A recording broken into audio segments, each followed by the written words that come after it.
I'll share. Been too longs. Event not started. Why? Yeah, you don't need to go. Oh, okay. Why? We are live, aren't we? I can double check. No, we're live. Yeah, I saw us. No, yeah. I need to check YouTube. See if we're live on YouTube. Oh shit, yeah. We're live on YouTube. Damn. Uh-oh. Oh my god. We are live, aren't we? Oh shit, okay. Now it's no time for stage fright, buddy. Let's go. No, Come on, Dungeon Mallard. I'm not worried about we still have a couple of minutes before, because we're in the starting point. That was just me checking to make sure that everything was working. So nobody can see anything that I've been doing, because all I did was the event started. Oh, maybe. Okay, maybe people can't do. Okay, whatever. Okay. Oh fuck! I need to do appreciations, and I can't remember how to do the fucking what's it called thing. Roll on the table. Yeah, because it was a specific thing. I think Buddy.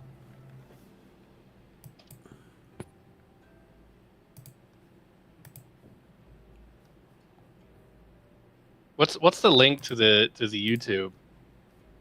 Oh, it's just my fucking YouTube channel. I'm only doing it for You didn't make a new channel for it? No, I'm only doing it for archival purposes. Okay. Yeah, I just checked the Twitch stream and deafened and muted myself here. It is working properly. Okay. Cool.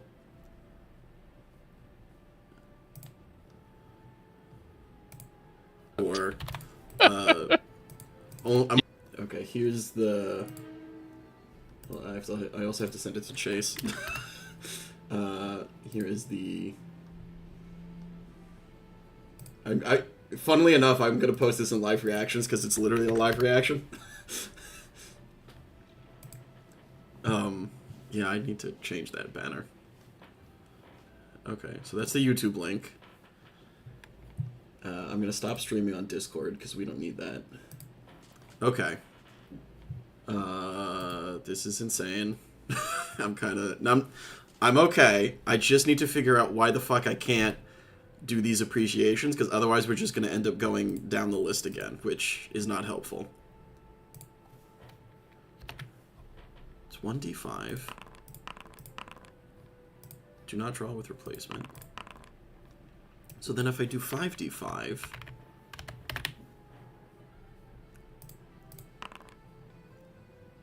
Oh, I'm not updating it, that's why. 5d5. Update. Do you mean to make it public? Oh, shit. For right now, that doesn't matter. Because I'm still trying to get it to work. But, you know, everybody knows at least that we're starting soon.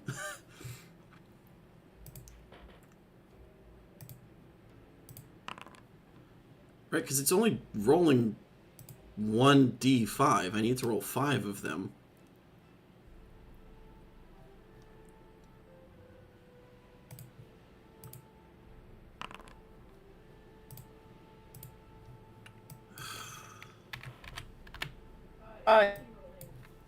I'm taking the highest roll? I don't know.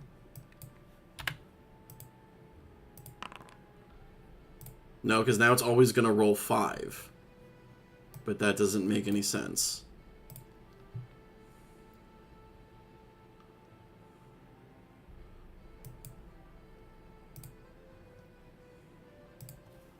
If it rolls 5d5, and then does not draw with replacement, it's only drawing 1, which I don't understand. Whatever, that might be something... It could just be that... That might be something to figure out later. Because well, no, I still have some time. Alright, is there anything else that I'm missing? Is anybody need to use the bathroom before we start? I don't need to, but I'm going I mean, to. I'm gonna need to Because I know how it'll be. Correct. We're still in the we haven't officially started yet this phase. There's a quite a big lag on the YouTube live version. Yeah, the YouTube live doesn't need to be anything. It's literally just there because when we're done recording, it'll be a YouTube video. Right.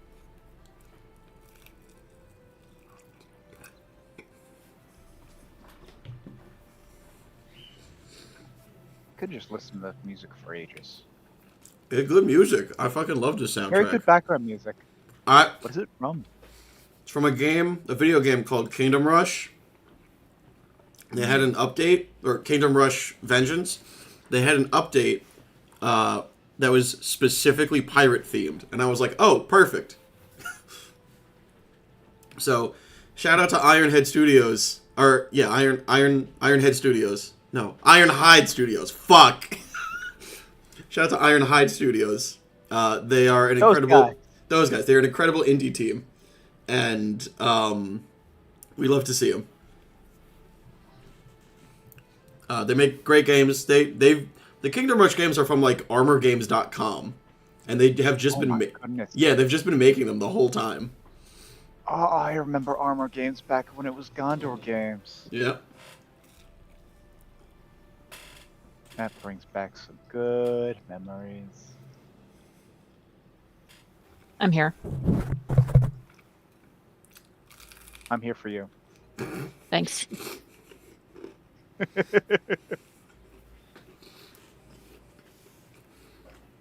Guys, all of my friends are hot. Yeah. If you want to sleep with them, you're only human. I'm a Joe. Stop it! Copyright! Ah!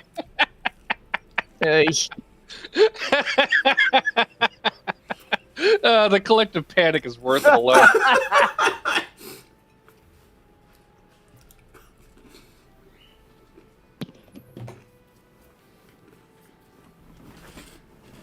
Raid Shadow Legend.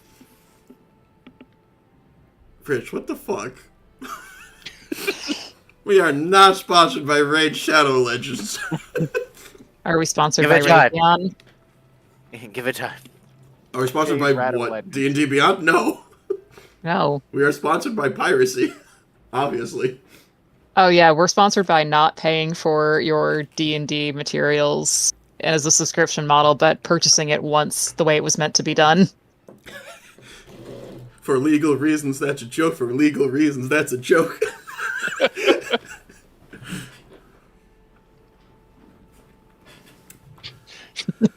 We're sponsored by Old Watsy. New Watsy's dead. Long live Old Watsy. For illegal reasons, I've eaten duct tape. Dude, what the fuck? That's... To make the charges stick! Oh yeah, as a heads up, there will be cussing in this. If you are offended by that, go fuck yourself. don't watch. No, it's like at the Ren Fair, like they have to sign that says "We say fuck." Yeah. We say fuck. We say fuck. We say fuck. This is the late night I especially show. say fuck. I say fuck a lot. Okay. It's like that one video. Fuck the fucking fuckers. Yeah. Grammatically correct. Yeah. His favorite curse word. Oh, Steph, your It's audio just is so lagging. versatile.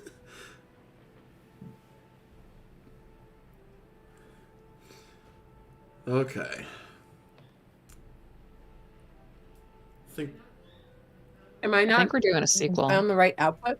No, you're on the right output. It sounds fine. It just there's a slight lag between you talking and Amphitrite talking. The same thing happens for you, but I think it might be we're in the same house. Oh, maybe. Okay. Because mine pops up the second I start talking. Because I can hear. Yeah, yours does, but like I can hear you talking before I can hear your voice. Every once in a while, I can hear sunset from your end, and the bird moves, and I'm like, that's the wrong bird. That's very funny. Ugh, holy shit, guys.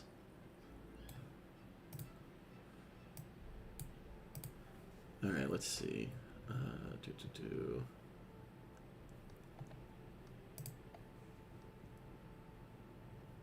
Oh, smart. I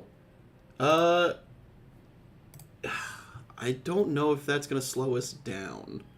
Because we're recording on YouTube as well, but Steph is technically correct. We should add Craig. Just in case.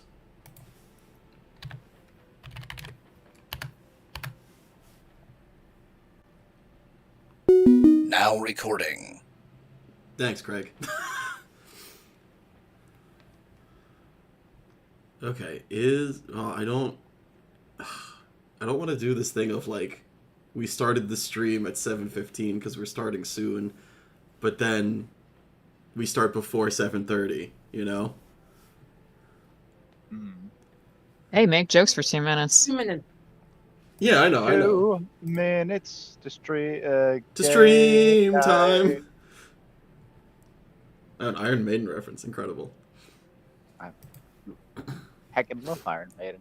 Oh, I didn't know that. Oh yeah, no.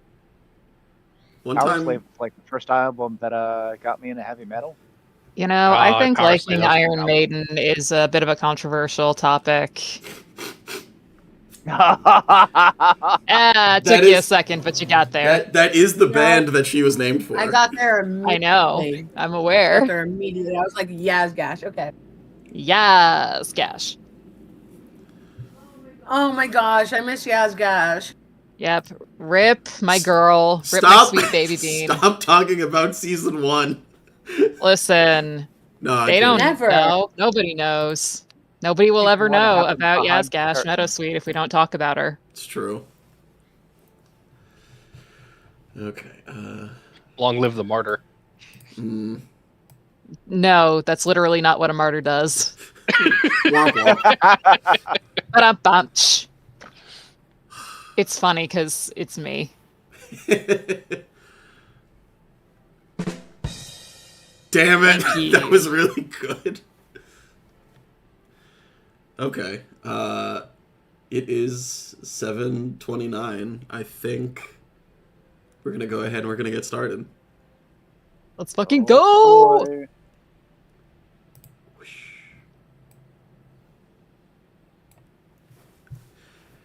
Good evening, everyone, and welcome to the first and a half session of the Grillonal Chronicles.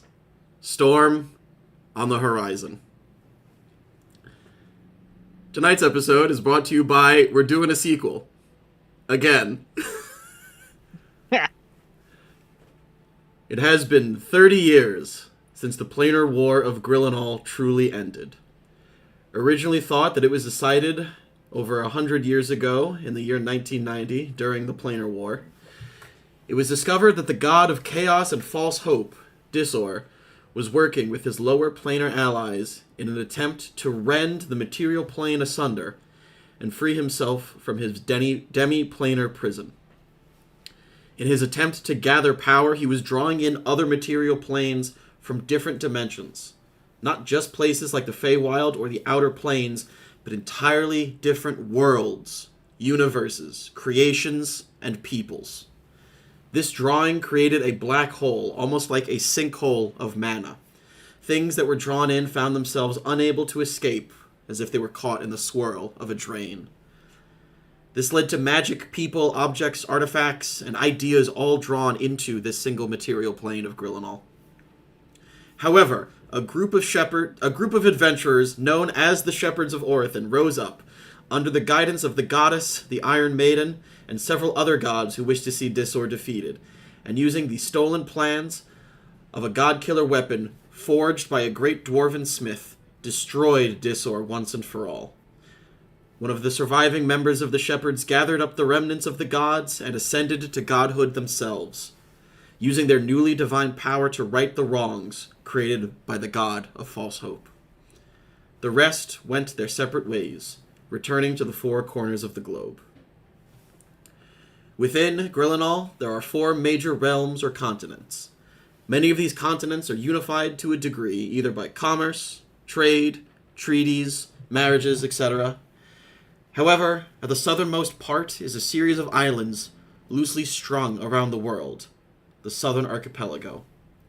Here, piracy runs amok, with many of the towns full of debauchery, gambling, drink, and brothels, all of which one could find at any port town in this area.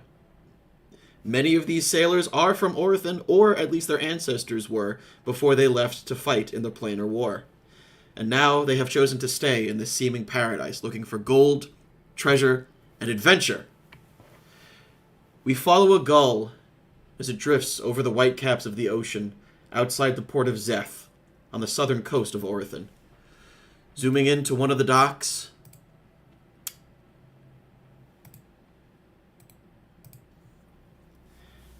we can see a ship being made ready to leave outside of a seaside tavern. The smell of salt in the air stings your nostrils as seabirds squawk overhead. The sounds of sailors yelling, ships rigging and timber creaking, and various seafaring melodies gives a sense of urgency as crates are being loaded onto the ship in the distance. This ship is the Golden Jewel, a ship of the House Hane, bound back to the Southern Archipelago with crates of supplies and a special secret cargo known only to a few. However, this ship is also set to be carrying a set of passengers from the City of Highrock, and 2 crew members stand out from the rest of the rabble of these swarthy seamen. And while we're waiting for our last party member to arrive at this tavern, who would like to go first? Describe what you look like, what you are wearing, what you are doing, and then go ahead and roll a d8 for a question. And we should have the dice tray back, so you can actually just roll a d8. Yay! Yeah, I see that here. Cool. We're doing a sequel!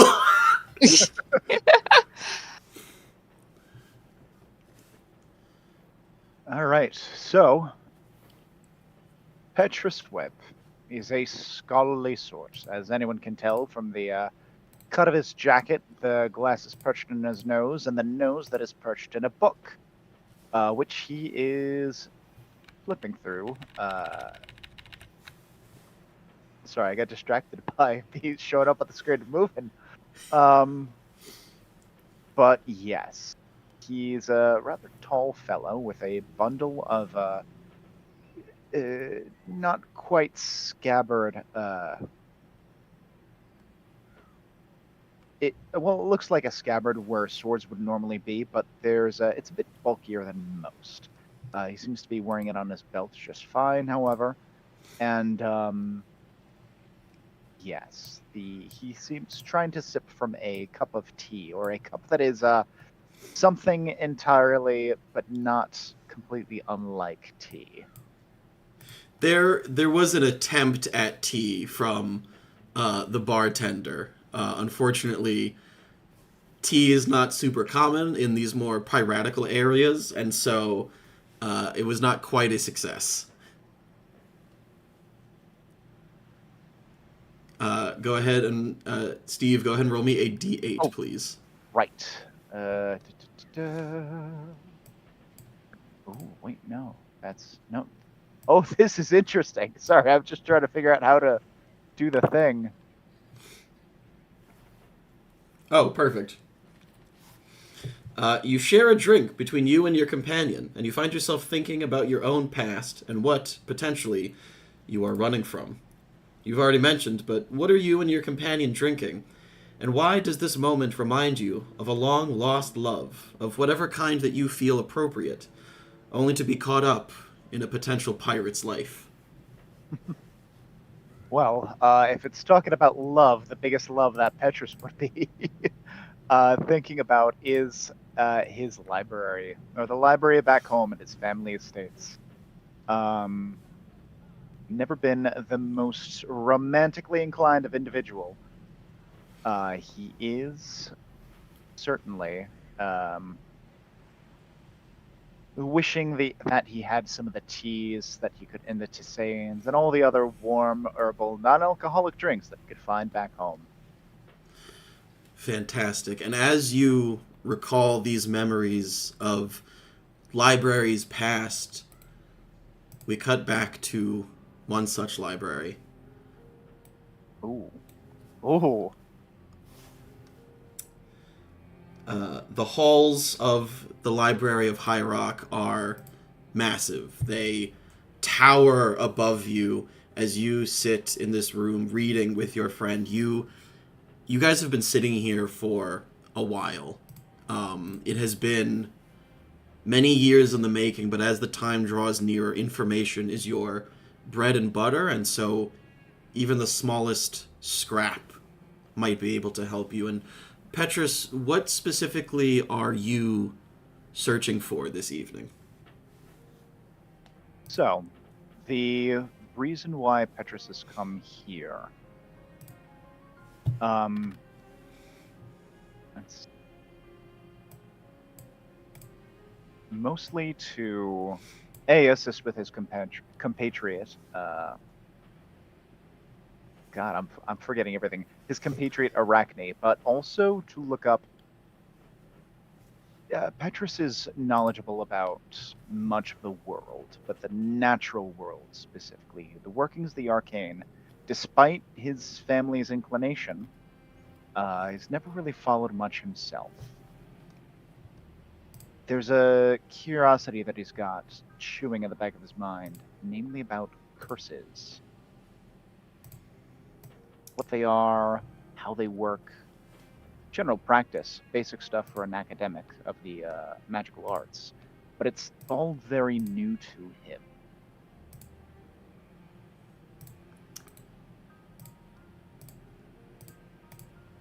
Sorry, give me 1 second. I just realized that some people can't see. Ah. Okay. Yeah. Or technical difficulties. We got growing pains. We fixed it. Thank you, Joe. Okay.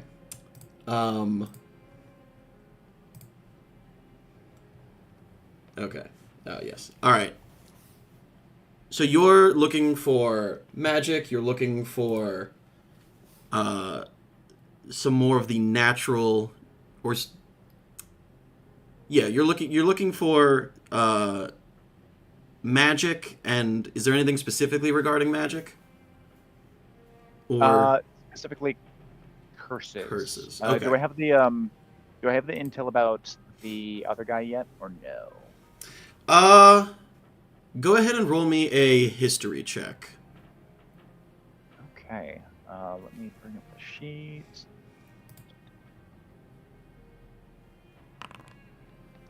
That's a dirty 20.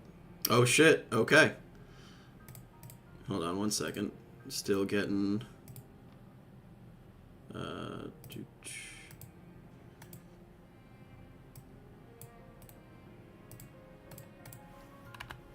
Hopefully it's different.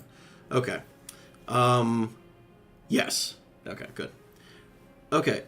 Yes. On a unnatural 20 history check, while you are looking through some tomes, you come across something that you are well versed in, unfortunately.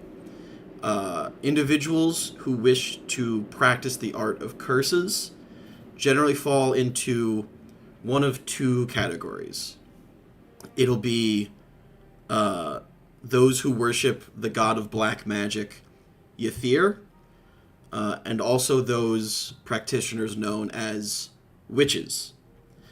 Yether, as the god of black and dark magic, is not necessarily evil. However, as is so often the case, absolute power corrupts absolutely.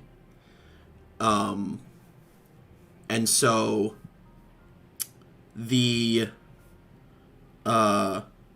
is it because there's no light in here? God damn it. Absolute power corrupts absolutely, and so Yether takes it upon his followers and carves runes into their flesh, raised purple runes like scars, which make it extremely obvious that they are practitioners of his. And while there are many associations with that, the Curse of Yether, this pox, is inflicted upon people so that they do not continue to pursue evil arts, and that they are immediately recognizable in a crowd. So if the people ever do need to rise up with pitchforks, it is immediately obvious who they are supposed to go after. So it's like even the Dark God is like, hey, you got the bad stuff. Just don't go too far into the bad stuff, otherwise you're gonna have a bad time. Correct. Kind of thing. It's Okay. there is always power in the dark side, but you have to think of dark magics like an ocean, or think of magic like an ocean. If you stay near the surface, you can do a lot of cool party tricks with light, but there is real power in the depths. And monsters too. And monsters too. And seek in that studying monsters, you do not become one yourself. Puppet worms. Yeah. Cool. Okay. And that's the information that I've been able to find in this magic library while Arachne and I are waiting. While you've been waiting, yes. Okay. All right. Did you have another question, or can we cut to your companion? Oh, I'm good. Okay. Sam, will you go ahead and describe your character? Absolutely. Arachne Pothamia is a woman of slight build with brown hair, noticeably going silver in the front. Her ears come to short points, and her wide green eyes are made much wider by her large circular glasses. She wears shades of brown, except for her robe, which appears to have seen better days, as it is covered in brightly colored patches. As she is waiting for the librarian to return with the books on the topics she has requested, she opens up her notebook and draws a specific rune that contains, if you're looking closely, the letter H, the letter A, and the letter O. And upon her notebook, once she completes it, the notes that she's taken over the years on the case that she is pursuing light up and fly from the book, arranging themselves, linking themselves together with a red beam to help her see where the clues are leading her. She's refreshing herself on this case. Okay. Are you looking for anything specific, or are you simply waiting for the books to return? Right now, she's refreshing herself on other members of this wizard fraternity, the Jasam dudes, who have died under mysterious circumstances. Okay. So, I'm going to paraphrase the book that you are reading at this moment. The Jasam Dudes are a wizard fraternity on the campus of Highrock University, a subsection of the Highrock School of Magical Artistry, founded at first as a secret society of elites that gradually became more of an open secret on campus. Mainly concerned with the methodology of teaching around this campus, the Jasam Dudes taught themselves and concerned themselves with private research projects. And then there is a list of notable members of the Jasam Dudes, some currently alive, some dead. Only one death seems particularly unusual to you, besides, obviously, the one you are concerned with. And that is the High Necromancer General Ichabod Thorismond I, who was savagely attacked by the Shepherds of Orathin once they declared him a foe, when they discovered his inane plot to infect dungeon cores with symbiotes gathered from the god of chaos, Disor, and turn them into self-deleting viruses. So, turning dungeon monsters against each other by using large portions of a dead god to make them insane and destroy themselves. Ooh. So, and while that is very highly unusual, nothing in my research can link that to the case that I am currently working. No. apart from it being a death. The other members of the Jasam dudes, besides the ones that you are personally acquainted with, some of the more historical ones are Librarian, the Dragonborn Paladin, who is involved in helping pass multiple laws helping the undead and other non-living beings obtain rights in the City of Highrock, making it into the city it was today. Ballywig Zibstack, who is a gnomish druid who did extensive research into the transference of magical diseases from monstrosities and other magic creatures to humanoids. Salakrim Saren, a half-elf sorcerer who is a researcher specializing in the transmutation arts involving elven transmogrification rites. Lone Guard Brookshield, a dwarf wizard, who studied the extreme mutations found in the creation of new species from magical interferences. Draxus Firebrand, a dragonborn wizard, studying the lingua arcana, draconic, and other extraplanar languages to find similarities between them in order to potentially find similar strains of universal magic and unlock unlimited planar travel.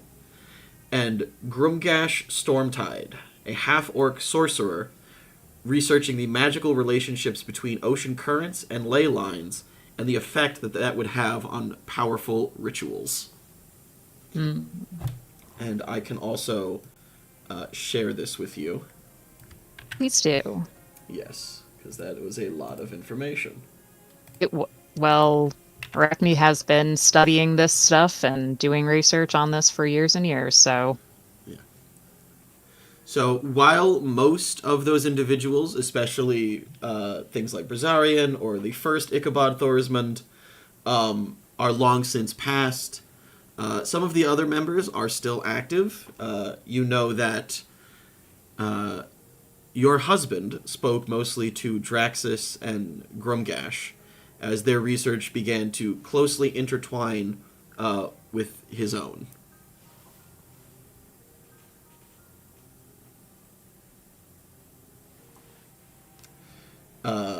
While friendly with the rest of the Jasam dudes, Saren rarely interacted in any of these social situations, so the half-elf was often aloof or absent. Gotcha. As you finish up some of this research, you hear the chuk chuk chuk chuk chuk as the librarian, the bookwyrm, returns, carrying in some of his many arms stacks of books, and he starts placing them down. It's like, yes, abridged history of Yatha, magical diseases of the archipelago, piracy 101, draconic history and the fall from grace, and its subsequent rise. I believe that should be everything that you require, Arachne, Petrus. Bookwyrm, I love you. You are so good at your job. Thank you, as always, for your continued assistance in our research. Oh, of course. You've definitely made our work significantly easier. The bookworm preens a little bit. He's just like, I literally live to serve, but it's always nice to get a little appreciation from my adoring wizards, my adoring spellcasters. It is truly one of the greatest boons of my enhanced intelligence is the ability to help in such a way. Yes, well, it's greatly appreciated, as mentioned before. Have you need of anything else at this time? Yes, actually. This is probably already within the tomes you've retrieved. Beg your pardon. But can you just give me a brief refresher on the years that Grezerix and Yatha were respectively colonized, or, well, not colonized, pardon me. The Great Dragon Migrations. When did that begin? What is the approximate time period? And how does that... Or let me... No, I'll figure that out. He pulls the two books that he mentioned from the pile. He pulls the History of Yatha as well as the Draconic Fall from Grace book. Quickly flips through them to a couple of pages. And I will summarize that answer as well. And again, I'll send you this at some point, Sam. Please and thank you. 130 years ago, at the time of this campaign, the Draconic Crusades were prevalent, and many dragons were slaughtered by upcoming heroes and adventurers. During this time, many dragons escaped and began to form alliances and strongholds for their own protection. About 90 years ago, the last metallic dragon was killed, and the dragons sealed themselves off from the outside world. With the arrival of the Winter Witch in Westora, the Jotunkind giants were driven out, and many of them fled to the northern steppes of Gresorix, on a secluded island. War broke out between these two mighty types of titans, and eventually peace was brokered when a half-orc named Kyarog, the adoptive son of the Wyrm Lord Grevenog, and Sapphire, a.k.a. Arwen Taurash Odanakruth of the House Odanakruth, returned with the last remaining egg, a white dragon that could only survive in the coldest realms. This act helped to remove the Gresorix dragons from their isolation, and they once again stepped into their protectorate role in the world. For the last 30 years or so, they have been attempting to reach out and contact individual dragons in order to help them enter into the fold, although many dragons are still resistant to the idea of being anything other than their previous haughty overlords. The dragons of Yatha are older still, from a time when dragon was a title held by the intermediaries between the upper and material planes. They have not forgotten their promise to help, lead, guide, and protect humanity and mortals, and so the Dragon King of Yatha leads his city, while the rest guard the rivers and streams of his land. For civilization always began with water, and the heaven-blessed waters of Yatha are said to grant long or everlasting life to those who drink from them.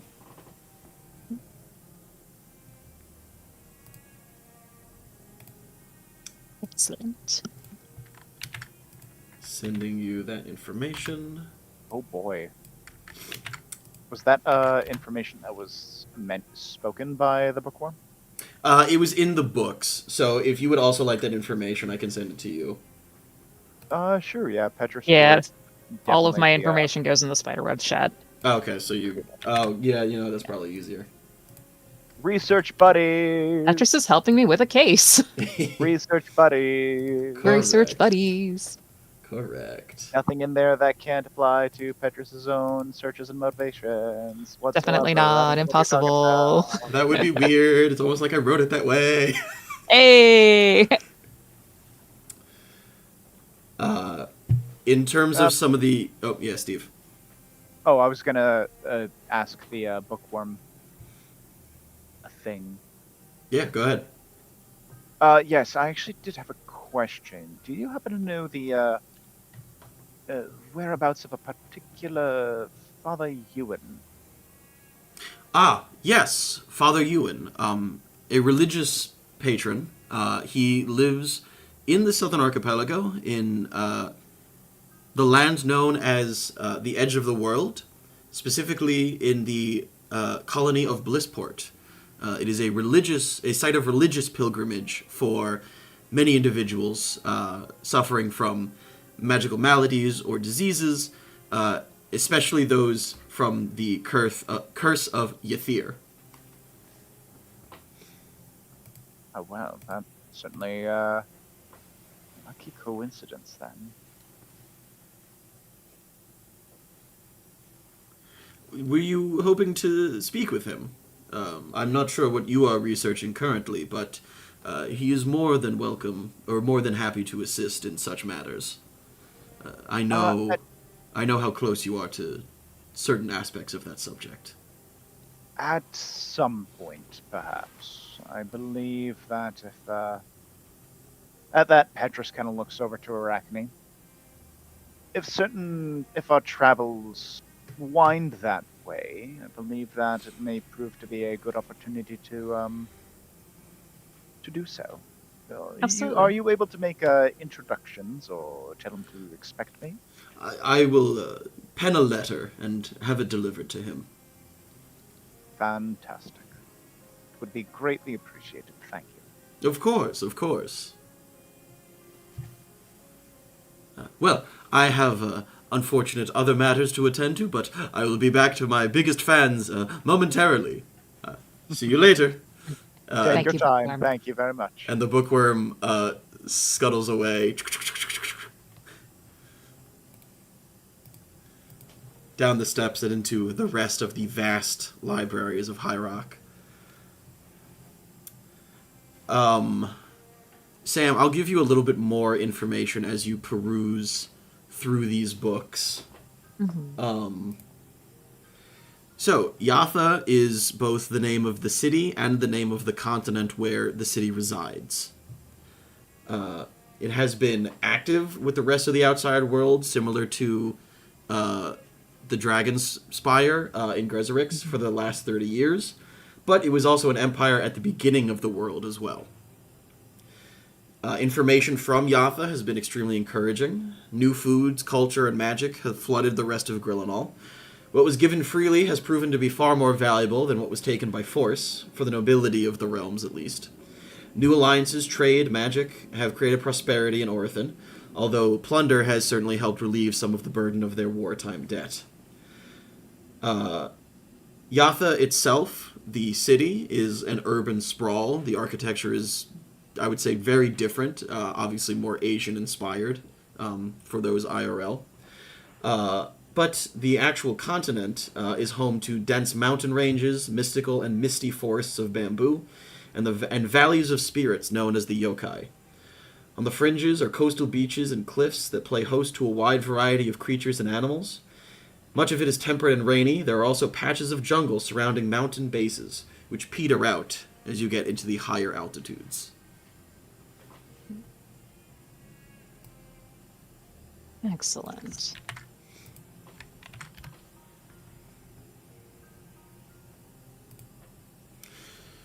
I will give you one final check. Do you have any other questions at this time? If not... I do not.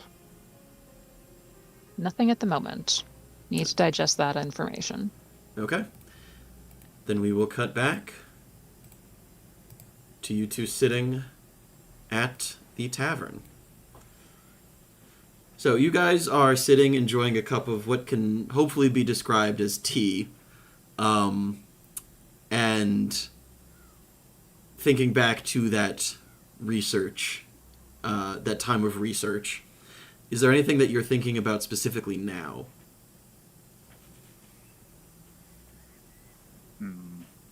Not particularly. Okay. Would anyone like to go next?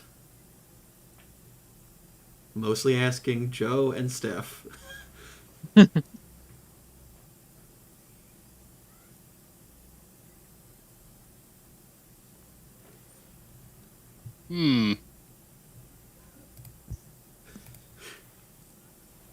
One of you's got to do something. Do it. Rock, paper, scissors? Roll a d4. Whoever has the highest number goes first. Yeah, that was going to be my next suggestion.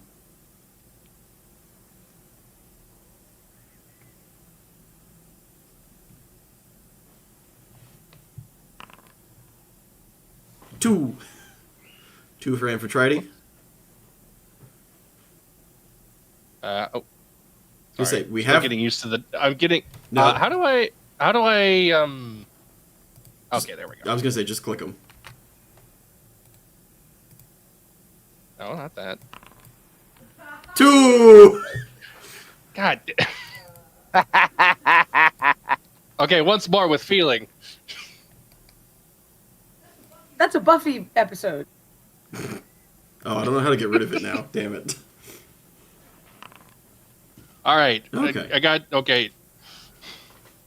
Now, do you remember what you said? 2. Okay, there we go. Okay, so you said lower number goes first? No, higher number goes first. Okay. Renji, Joe, would you please describe your character for us and what you are doing, and then roll me a d8. Renji is a very handsome red tiefling with a long, high ponytail and shortish horns compared to some other tieflings. He is dressed in dark garbs and ornamental armor from House Hane because he is an agent of House Hane. And he has lovely deep purple eyes. Okay, fantastic. Renji, go ahead and roll me a d8, please.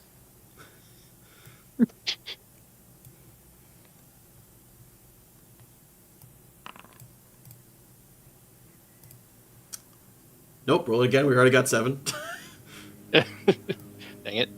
I'm having weird dice issues today. 3. Oh, perfect. The smell of salt in the air reminds you of the last time that you were in the archipelago, either in person or a dream. What is waiting for you in the archipelago, and how did you come to know of it? Renji was born in the archipelago, in a small village in the northern shores of Yatha. And what's waiting for him in Yatha, he would consider to be home. Maybe not the home he originally had, but what he now considers home.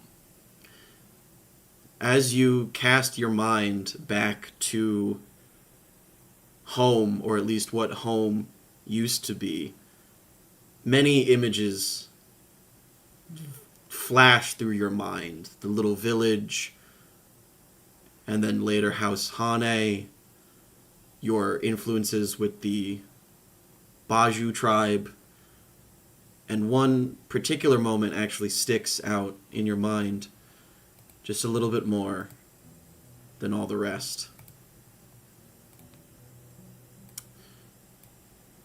Renji, you are in a bamboo forest clearing.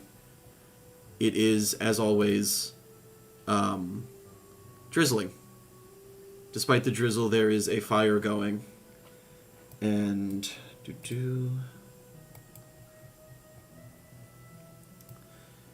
the gentle patter of rain mixes with the blood that drips down your useful face into the slick grass of the bamboo clearing. You have been training with your master, Shushin, for hours. Hundreds of nicks and slices from his sharpened sword cover your body, all of them exactly the same depth and size, a testament to how skilled of a swordsman he is. Shushin waits patiently for your response. Do you wish to continue?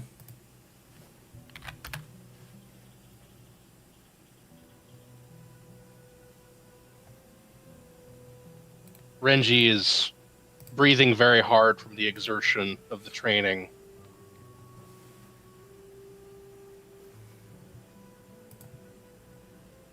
And he doesn't make eye contact with his master. He's looking at the ground, thinking, "Is this all worth it?" And then he thinks back to some parts earlier in his life, and he finds a bit of his resolve, and he stands up, and then looks his master in the eye, and he says, "I'm ready." Shusui nods, and as you both draw closer together, swords sway like reeds, the strike of steel on steel, creating a melodic ping as they clash, the master and his apprentice. Renji, despite the exhaustion in your body, you continue to fight on with renewed vigor. Why do you fight so passionately? What is driving you to train this hard with your mounting wounds?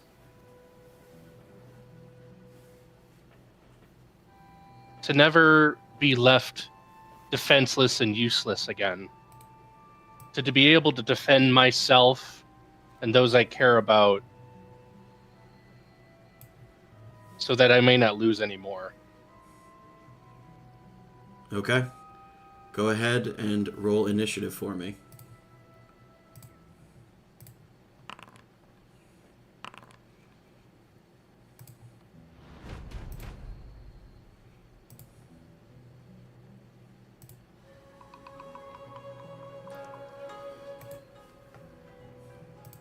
Okay. Shusui is going to go first. Shusui is going to attack you with his sword. Because that's what we do here. That is a miss. He's going to get a second attack. That is a hit. It's a 20. Do you get your reaction now or after? On damage. Okay. It's going to deal 9 damage to you, potentially. Okay. Yes, Steph, Renji is not at full, as I mostly described constantly. Okay. That's Shushin's turn. Shusui's turn. He's not going to use anything else. He darts in, ching ching, you ching, deflect some of it, but still he attempts to hamstring you with his slasher feat. It is your turn.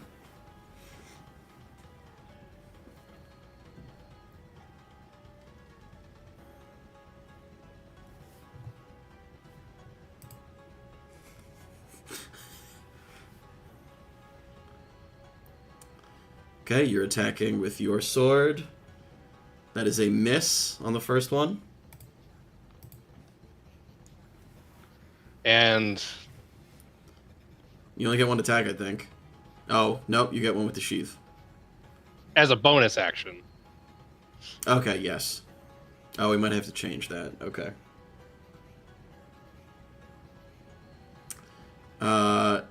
Does that hit? I don't think it hits. Oh, no, it hits. I should have more than that. Oh, I have to... It's so dumb. I don't know why it does it like that. Okay, unfortunately, Shusui ching parries your attack.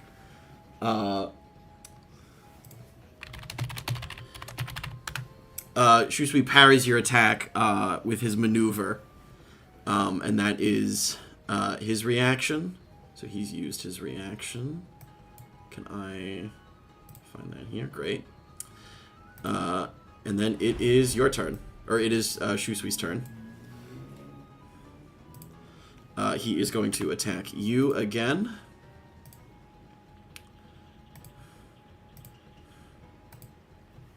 That is a hit. He's going to attack normal. 7 damage. Going to block that. Blocking it again. Man, you are not taking a lot of damage. He's going to get another attack. That is hit. For damage. No block that time. We are going to use Slasher. And then I'm trying to think, what is the... There's a maneuver... Oh, perfect. Yes. Trip attack. So you need to go ahead and make a strength save for me.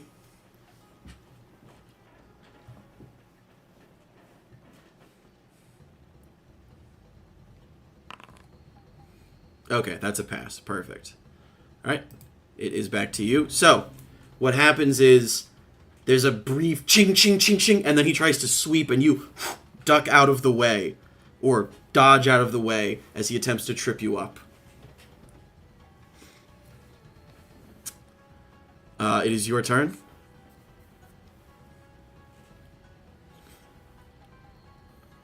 Let's go, baby. Yes! That looks so good!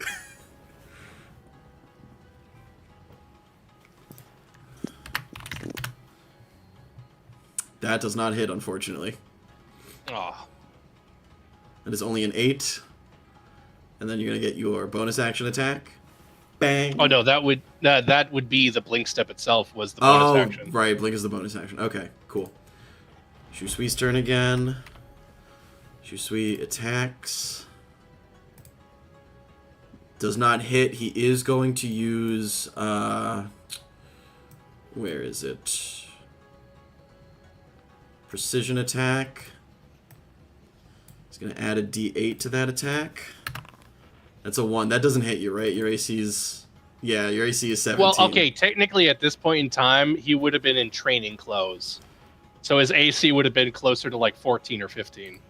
True. Okay, well then let's... So it would have hit him.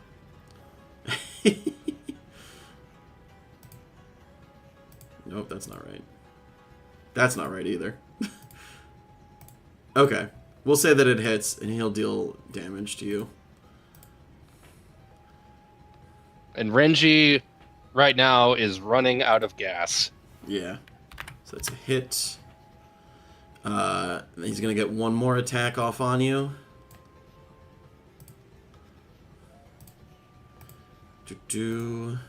That is a hit, I think. Oh, no, it's not a crit, but it was close.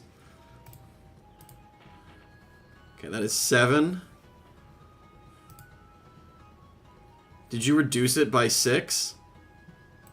No, didn't reduce it. Oh, you didn't reduce it. Okay. Like I said, Renji is running out of gas. They've been fighting for a while. Okay, then with that,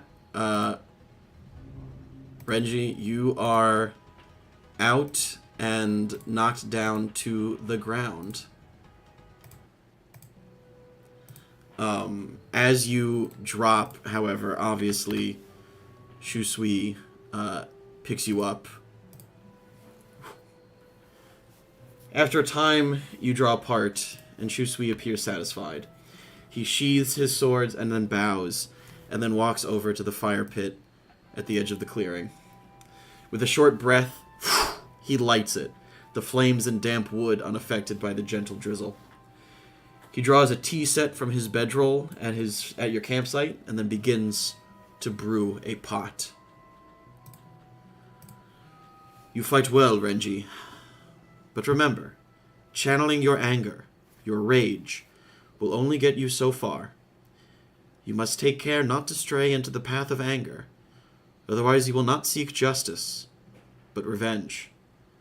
And revenge is not a path one is easily swayed from. It is like the ruts of a cart's wheels. The deeper it runs, the harder it is to remove oneself from it. The tea is sweet but soothing, the herbs and spices mixed into it promoting a deep, bone-warming feeling that fights against the chill of the rain. The fire roars dully, unbothered by the wet. It takes more than mere water to fight against the flames of a dragon. As you sit, exhausted but proud, what is teenage Renji thinking about in this moment? He is contemplating Shunsui's words, and a question comes to mind that he wants to ask, but he's unsure if he should ask it. Go ahead and roll me an insight check.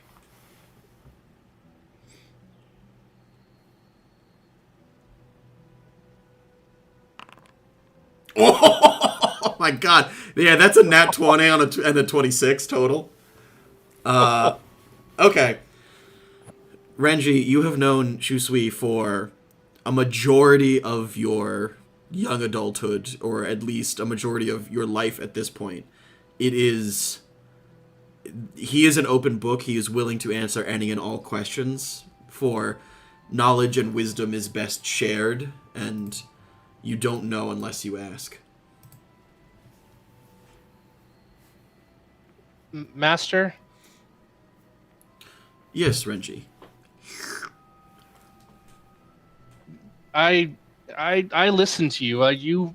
You're very wise, but I have to ask, with all these skills that I'm learning from you, learning how to defend myself, how to be a warrior, in the talk of justice and revenge, well, we stay cooped up out here all the time. Like, how do we apply justice to the world around us? Shusui looks out into the darkness of the forest, and he says, pondering after a moment, Renji, the reason that we stay here to train is because we have to be the best if we are to defend those who others would consider defenseless. We must be strong and we must be proud in order to fight the good fight. a mistake could cost someone their life. If you want to minimize that aspect, you must train so that everyone is defended to the best of your ability. Conversely, you will not be able to save everyone, and the mental discipline of the art of the sword must also be taught. A sword is only as good as the hands that wield it.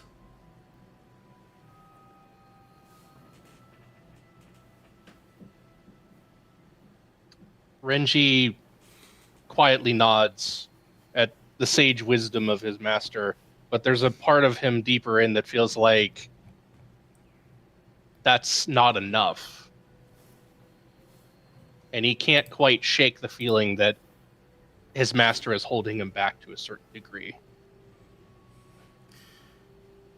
And it's with that feeling, that holding him back of, no, we need to be doing more, that there is more out there that causes you to eventually leave, to have a great life of adventure, though it may not go exactly as you have planned, until, of course, it leads you to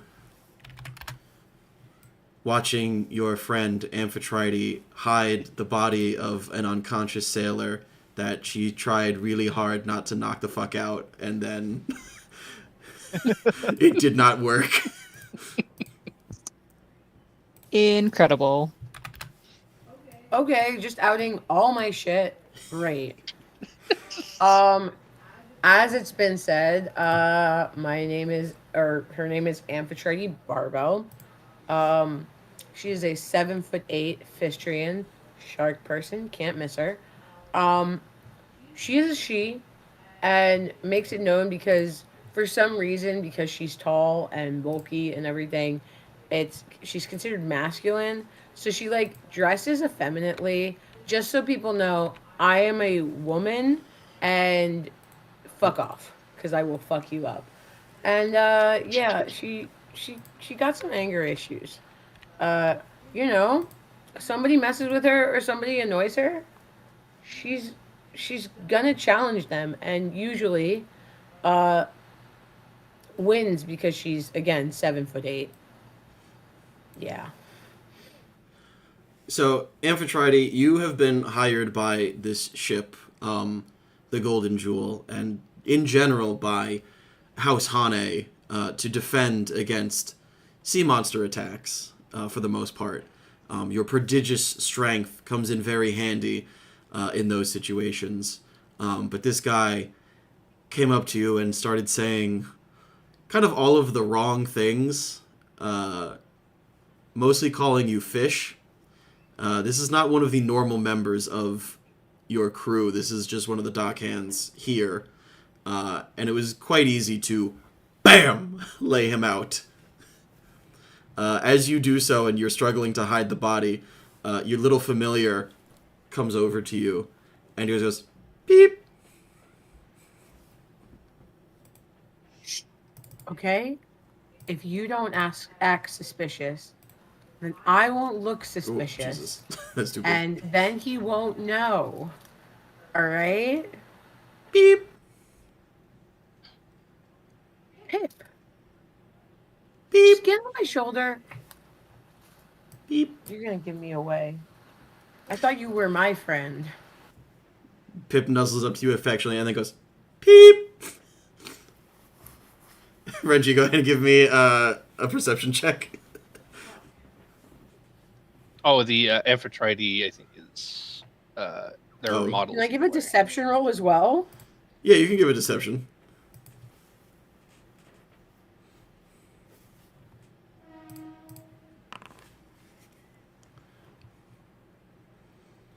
Okay, that's a 22. It's a 17.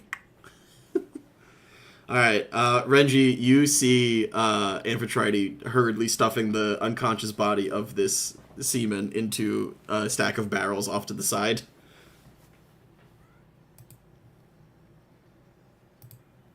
Amphitrite, what happened? I think Pip is hungry. Beep. That's not what I'm talking about, and you know that. Listen, he was drunk and he started calling me fish. What was I supposed to do? We're not here to make a scene. We're here on official House Hane business. Just Nobody leave him was be. watching. Nobody was watching. Lucky I for us, promise. lucky for us, they weren't. No, just leave him be. Hide him behind barrels. He'll wake up and he'll regret, his decisions. But let's try to make a good image for House Hane while we're here. We are on official business. Beep. I did try. I gave him a chance. I know. He didn't I take know. it. And I reach. Renji reaches over and pets the puffin a little bit. Beep. Sometimes I feel like you're his familiar. Pip cocks his head and flies back to your shoulder. Beep. Amphitrite then goes to see if she can find anything interesting on this dude's body. Ooh. Since yeah. Okay, go ahead and give me a investigation check. I'll say with advantage because Pip helps you.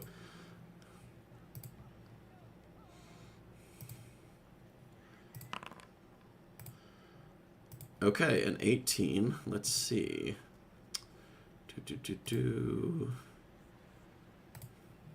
Renji, knowing a bit of Amphitrite, starts to walk away towards the bar direction, and as he's walking, he says over his shoulder loud enough for Amphitrite, "Don't take anything that isn't yours. You know that." As he says that, you pull a chain off from around the guy's neck, which has a little token or charm of an anchor. Well, if I take it, it becomes mine, and she pockets it. Don't be suspicious. Don't be suspicious. Shall I? Can I roll another perception check? What did you get on your last perception check? It's a 22. What's your passive perception? I believe his. Oh, it's passive 17. Yeah. And my deception was 17 from before. Your deception was 17, so meets it, beats it, but the investigation check was an 18. So I'm gonna say that the way it's phrased is you know exactly what happened, and you're just like, that's none of my business.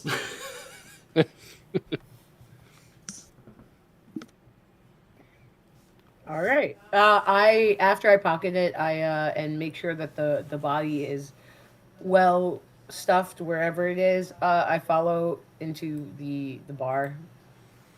Okay, so you guys begin to head up towards the bar.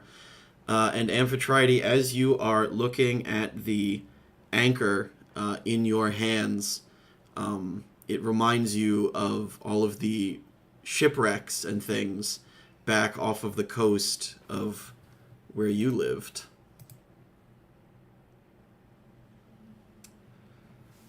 The cliffs of Skull Island are inhabited by gulls and harpies in equal measure. Just off the coast, sea monsters swim in the surging swell. Whoops, I keep doing this. There we go. Is that right now?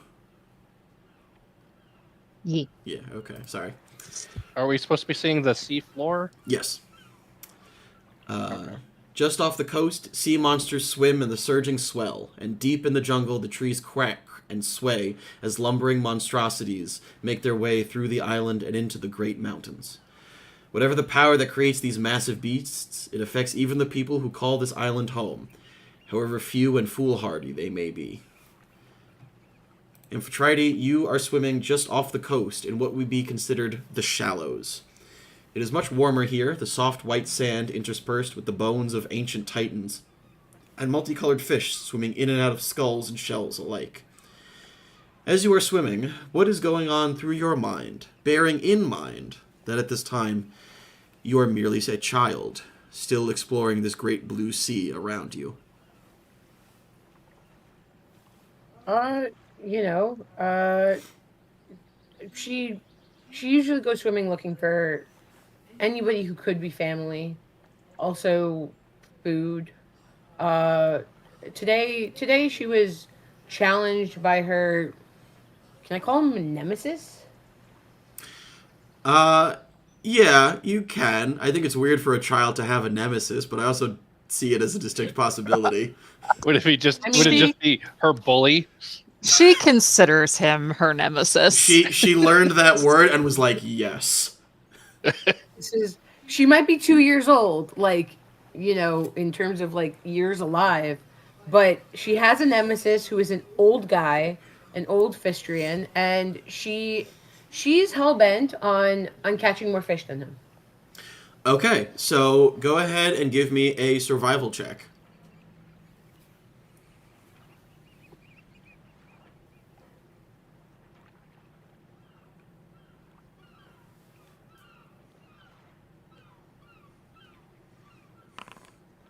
Hey, all right.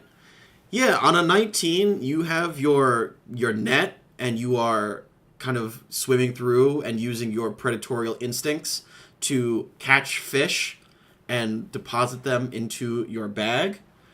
And as you continue through the waters, you see the warped beginnings of a cook fire on the rocky shore of the coast above you.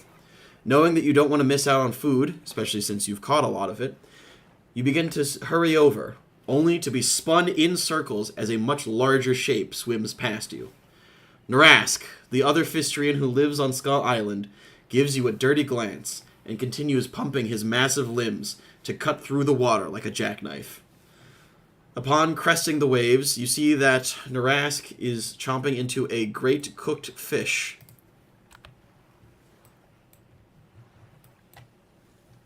That he didn't cook. And he didn't cook. All right, let's be real about it. As Clementine, your friend and maternal figure, continues to fiddle with the pan, where a much smaller fish is waiting. Even through his feeding frenzy, Narask grins smugly at you as you approach, having essentially, and literally, bullied a child out of a fulfilling meal.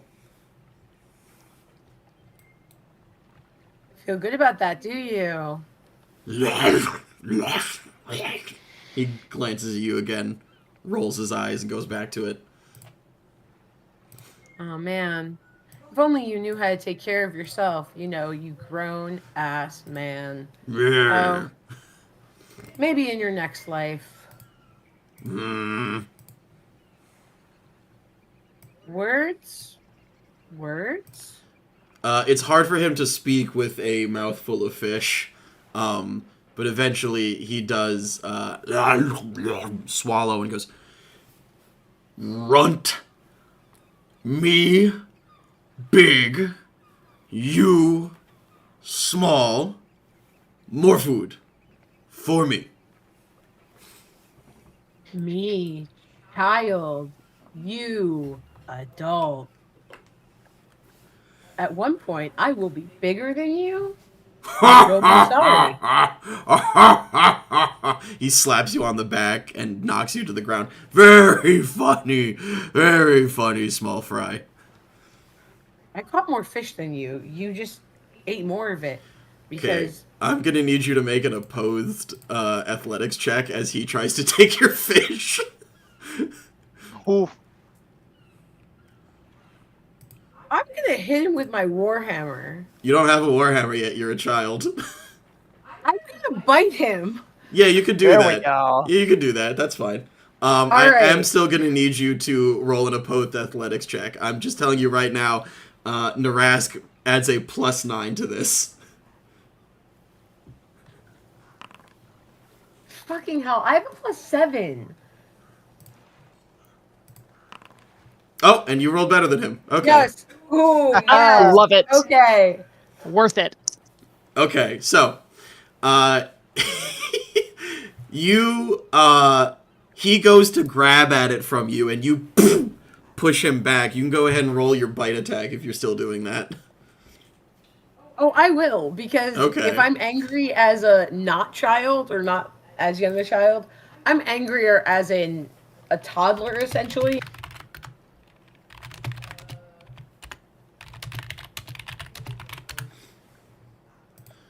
Yeah, so go ahead and give me the bite attack. That's so funny. Oh, God, this is gonna be so good later.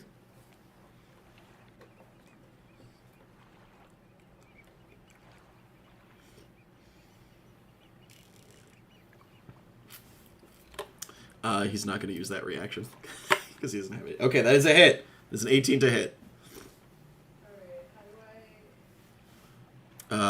Is there no damage associated with that attack? No, there we go. Okay. Yeah, I hadn't rolled damage because I didn't know if an 18 hit. An 18 hits, yeah. It'll say up there. Unless you can't see that, then that's the thing I have to fix. Yeah, you bite him, and he takes the damage. He goes, "Ow!" And he starts to shake you off, like, "Get off!"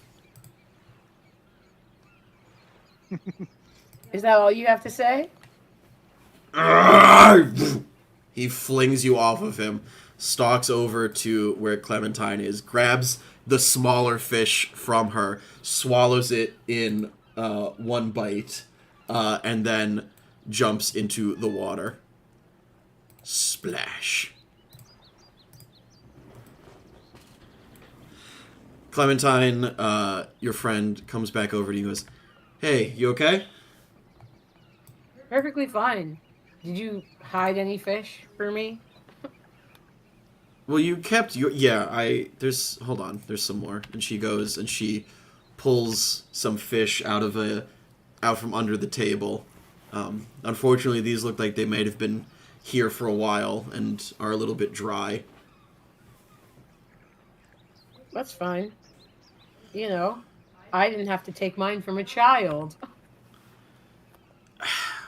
Yeah, he sucks. I'm sorry. That's fine, but hey, he tried to hit me, didn't succeed. I did damage him though. Chase, I'm banning you.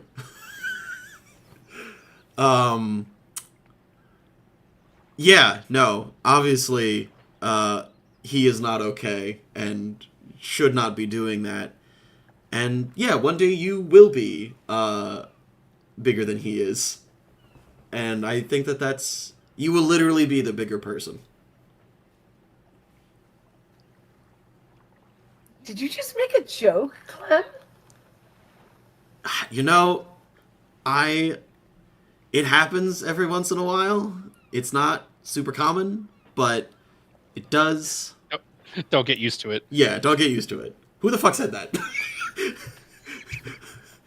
Yo, hey, you know, I won't get used to it, but I could if you chose to pursue this, you know, personality trait. Yeah, ooh, excuse me. Yeah. Give me... Amp, when you... oof. Amphitrite, give me a perception check.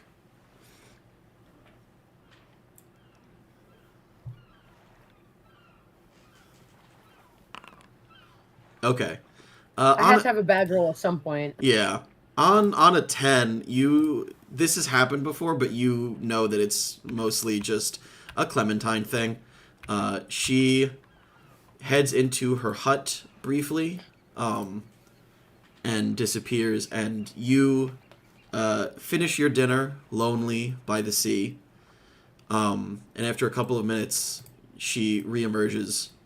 And as you assist Clementine in cleaning up after dinner, which, of course, Narask does not help with, conversation turns, as it often does, to the topic of your origins.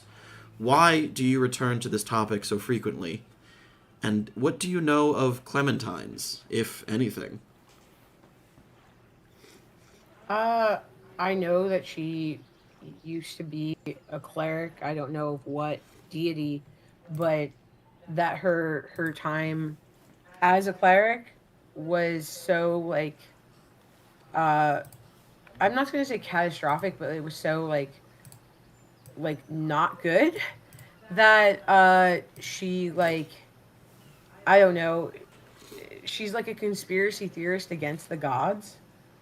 Uh and has like taught me in that way um and what I know of my backstory or my like origins only that I was born, swam to Skull Island, and have just been looking for potential like blood relatives ever since.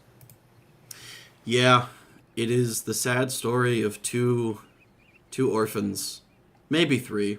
Naras doesn't really talk enough to figure out where he's from, but and also nobody cares enough. But it's been Including I him. mean, maybe including we him. would if he was such an asshole. Correct. Do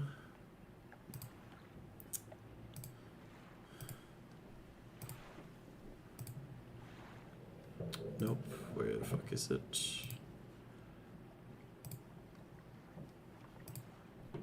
Nope. Oh, there we go. One moment. There we go. As you and Clementine are having this conversation, you suddenly see out on the horizon, approaching you, what looks like a small ship. It's very small. In fact, there are only 2 people on it. But as it makes its way into the harbor of Skull Island, you can see on it that there is an orc or a half-orc, you're not sure, and also a tiefling.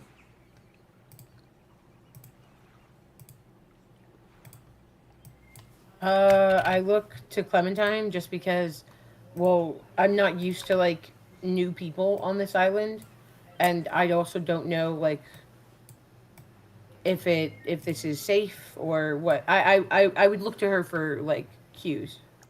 Okay, go ahead and give me an insight check.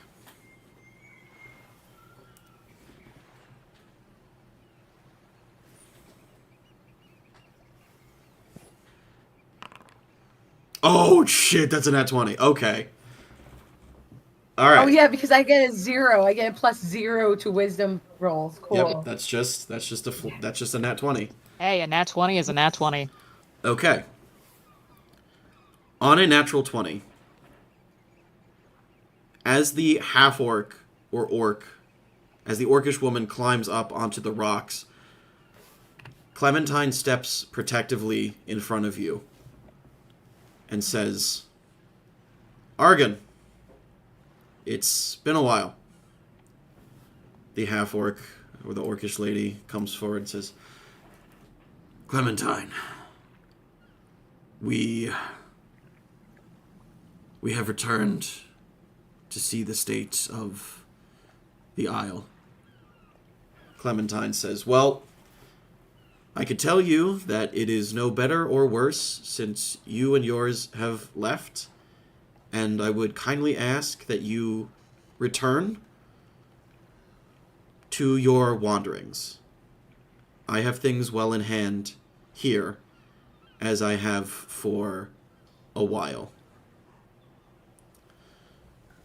Argon looks at you, Amphitrite, and Clementine again shifts to block, though there's really not a lot that she can block, as she is much smaller than you are. And Argon says, and who is this?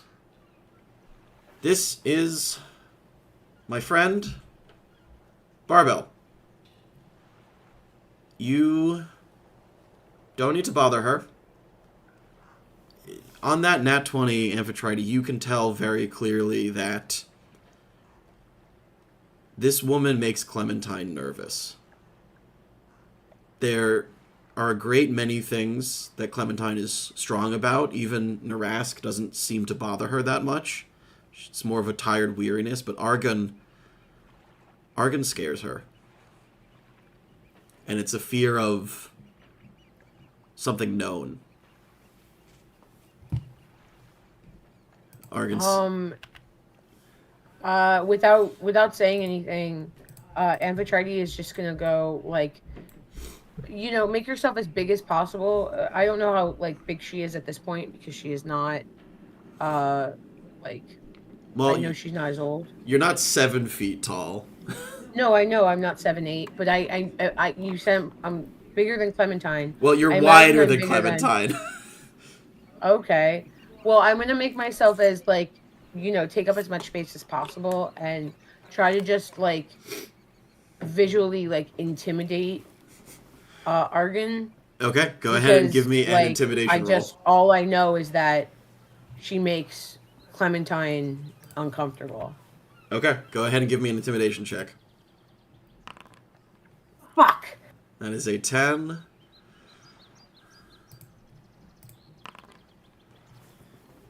Okay. Argon looks at you and chuckles and says, Renji, come take a look at this one. Can't quite move my token over there. Oh, is there a wall? Oh, there's a There's wall. a wall there. There's a fucking wall, huh? Wow.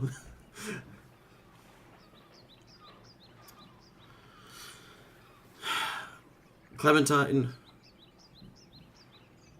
we came back to see if you would be willing to leave this place. And Clementine immediately backs away and goes, nope.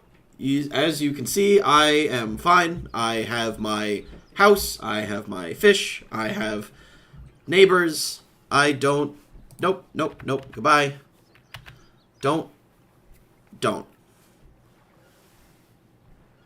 Argon looks to you and says, we offer the same to you, Barbell. If you wish to leave, we can take you with us. Why would I do that? You will not find the answers to your questions here. Oh yeah? What are my questions? The questions that any beast has. What is my purpose? Where am I from? What am I supposed to do with all this power? Where's my fish? Where's my fish? It's a great question. Constantly asking myself, where are my fish? Oh, I find fish quite easily. What power? I have no power. I literally exist. You come from Skull Island, and that makes you more dangerous to the outside world than you would know. If you wish to expand upon that power, I would recommend, and she holds out a hand, that you come with us. And how will you help me expand that power?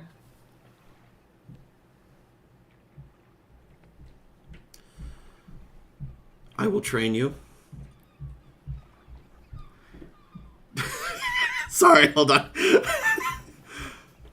I will train you in mastering your abilities so that you will be able to be strong enough to find the answers that you seek to the questions that have plagued you, and so that you can help me accomplish our shared goal.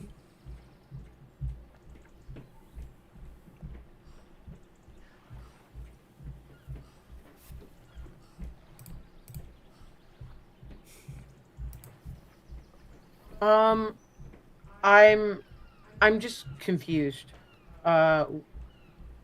You met me 30 seconds ago and have decided all of this?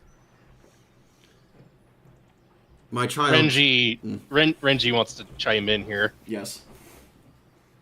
Hey, I know we don't know each other, but they found me in a rather awkward spot some time ago, and I was just as skeptical as you are now. But honestly, it's been completely worth it to take their offer.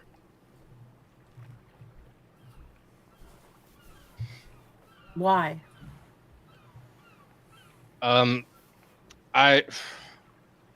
was in a bad place, and they found me, and they offered me not quite a stable home, but a home, place to be with people who help each other, and I've been thankful for that ever since. And we allowed to travel. We allowed to see different places throughout the archipelago. It's been a great journey. And maybe you can find your answers out there instead of being stuck here. So why do you make Clementine uncomfortable?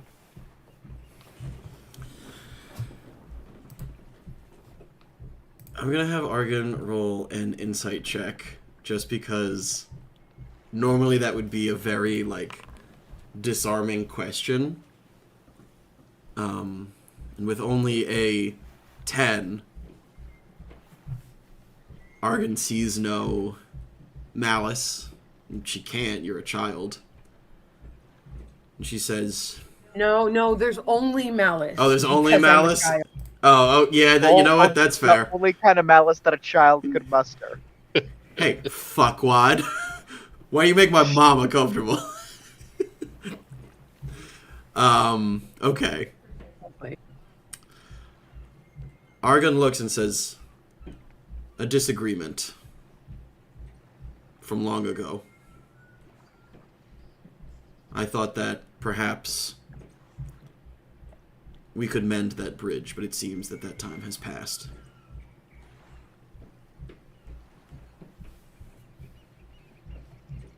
Wow, if only anybody could get any more vague. Alright, this dude with his, I was in a bad place, and it's been great, and this and that, and you with a disagreement. I don't see how you're actually trying to convince me to, like, come with you.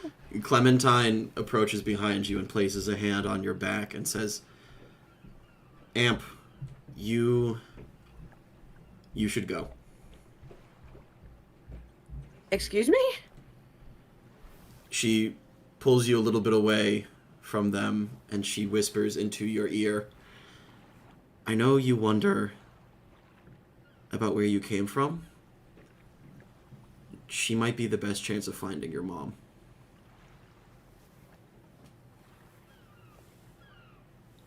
But what about you? I'm fine. I'm good. It's me and Narask all the way, baby. Really? No, that was clearly sarcasm. We're working on it. Come on. Yeah, but how are you gonna work on it without me here? I'm safe here. Okay? Are you sure? She gives you a hug and she says, yeah, I'm sure. Just promise you'll write me once in a while. Does Amphitrite know how to write at this point? Just make a intelligence check. Oh no. I hope it's a nat 20. God. Amphitrite writes multiple languages. Okay, yeah. I hope it's a nat 1 or a nat 20, either or. It's a 14. It's a normal. Yeah, 14. you're Fistrians mature and grow up at an exaggerated rate based on their short lifespans, and so yeah, you know how to read, or at least you're starting to. It's really hard for you to write because you have big hands.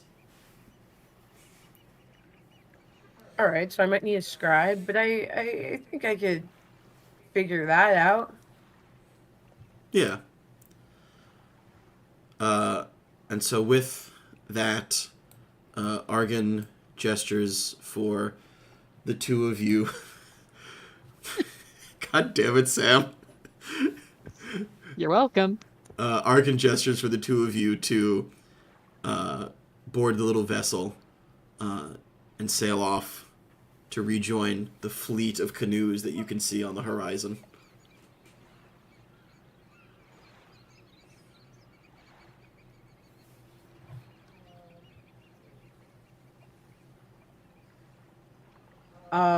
I think Amphitrite's just confused as to like why she's doing this. Like she knows, but like also like she can't stop looking at Clementine because like literally this morning, her biggest like thing to look forward to was hopefully putting Narask in his place. And now she's leaving Skull Island, the only place that she had hope of like finding family, she thought.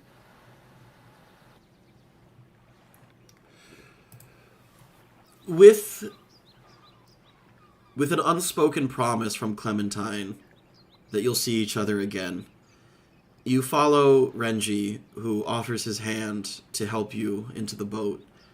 And that small act helps to sort of settle your stomach as a child takes its first steps off of the archipelago in a long while.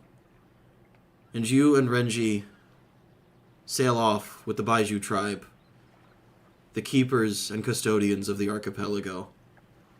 And along the way, you do, in fact, grow into your set of abilities, and Renji continues training to become an excellent swordsman. But that is a tale for another time, as we cut back to you two entering into the tavern. Oh, right. Like, what we were just doing was not present day. Yeah, that was years ago. We're about to just all meet at a tavern. Wow, crazy. A D&D campaign where everybody meets in a tavern. Whoa. Holy shit. Our original. Oh my god. You know what? I give up, guys. I can't fucking come up with anything better than we all meet in a tavern. I can't do it. I spent so much time crafting session 1.5 that I just can't. None of my brain power. I need to stop this bit. This bit's too long. Years at the academy wasted. The horse is already dead, man. Years of academy training wasted is such a good fucking reference. Okay. You guys, the two of you, the shipmates of the Golden Jewel, enter in. Amphitrite squeezes into the door frame. Go ahead and give me a acrobatics check or a strength saving throw, whichever you would prefer. See how busted this door is.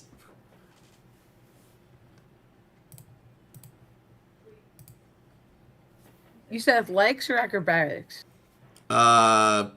Acrobatics, because it's a dexterous movement, or it's a strength saving throw to bust through the door.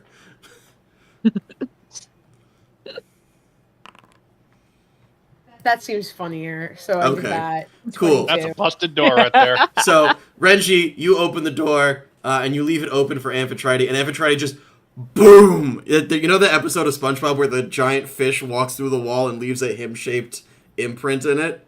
That's just, Amphitrite just, the door comes off its hinges, and Pip goes, beep, beep, beep, flies off to a nearby table as you both make your way into, yeah, exactly, as you both make your way into the, into the tavern, and the bartender's like, hey, you gotta pay for that. That was already there. I don't know what you're talking about. That was not, no, I'm sorry, that was not already there. I put up with a lot of shit from you guys being here. Renji comes up to the bar and puts a few coins on the counter and says, sorry about that. Okay. Takes the coins, counts them out. Plink. You know, with all the Fistrians that have been showing up in the archipelago lately, you might want to invest in some bigger doors. Well, we're not in the archipelago. Yeah, but they're gonna show up here eventually. I guess. Case in point. And what a bad day to not know mending. Oh shit, do any of you know mending? I don't know mending, I'm sorry. Oh. I don't do magic, no. But you're not a wizard? No, he's not a wizard. Oh. Oh, goodness. No, we're just from Highrock. This is just par for the course. Scholars look. and wizards are not the same thing. Yeah, I'm not a wizard either. How are none of you wizards? Look at you.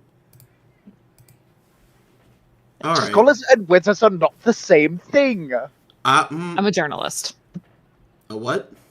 A journalist. Journalist. You... Newspapers, broadsheets, the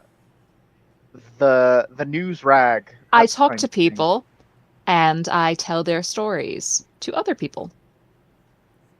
Isn't that a dying art? I prefer not to talk about that, but yes. Yeah, but if it's a dying art, you can at least necromancy it back to life, you know? Ooh, well played, well played. Speaking of necromancy, we cut to... the sound of a heavy trunk being dragged up the stairs catches your attention, and you guys see two individuals entering into the bar. Rich, would you please go ahead and describe your character and what you are wearing? Yes. The figure that comes through the door is just a pretty much your average human in build and height. His clothes are well worn and well used for a typical sailor, which betrays his trade. Hair is brown, bleached from the sun, and you can tell from a distance, even from a distance, that he's been recovering probably from an illness due to his less than healthy glow to his skin and bags under his eyes. Wears a bandana around his throat, and pretty much the single most distinctive feature about him is that he has bits of coral, it seems to be, growing from about his temples. As you enter into the bar, and the bartender notices the coral growing from you, she goes, "Whoa, hey, sorry, I'm not trying to be that guy. Do you have creeping coral?" No, but something I would say maybe similar in the family. Catch all kinds of things down in the archipelago. Okay. It's not contagious. Okay, that was my next question. Cool. Yeah, sorry. I just wanted to be clear. You're good. Just don't... Yep, bye. She, in embarrassment, heads into the back room for a moment.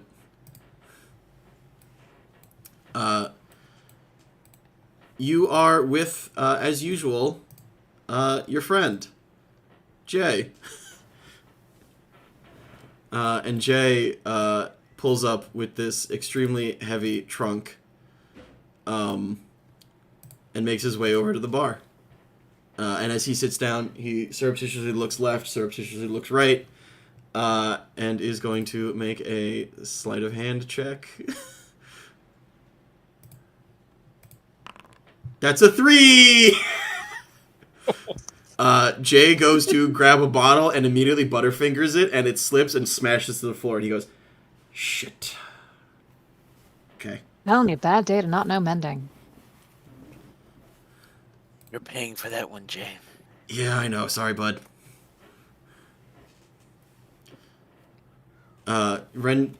Jay turns to Renji, says, "Pardon me, good sir. Do you happen to know if there is a ship at berth known as the Golden Jewel?"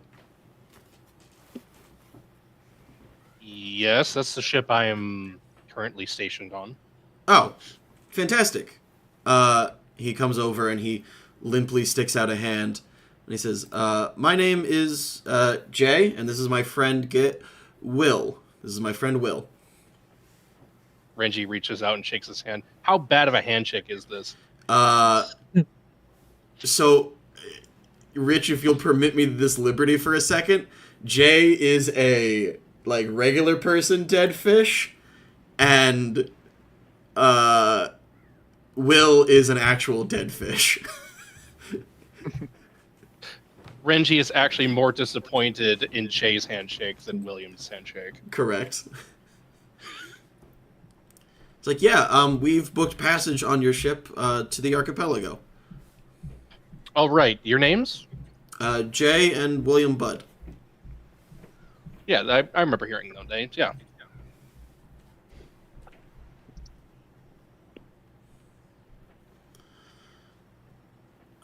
We should be leaving within the hour. We just need to top off on supplies.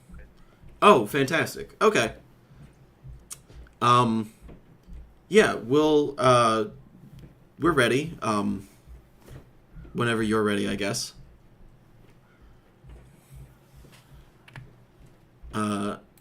Rich, go ahead and roll for me that D8, please.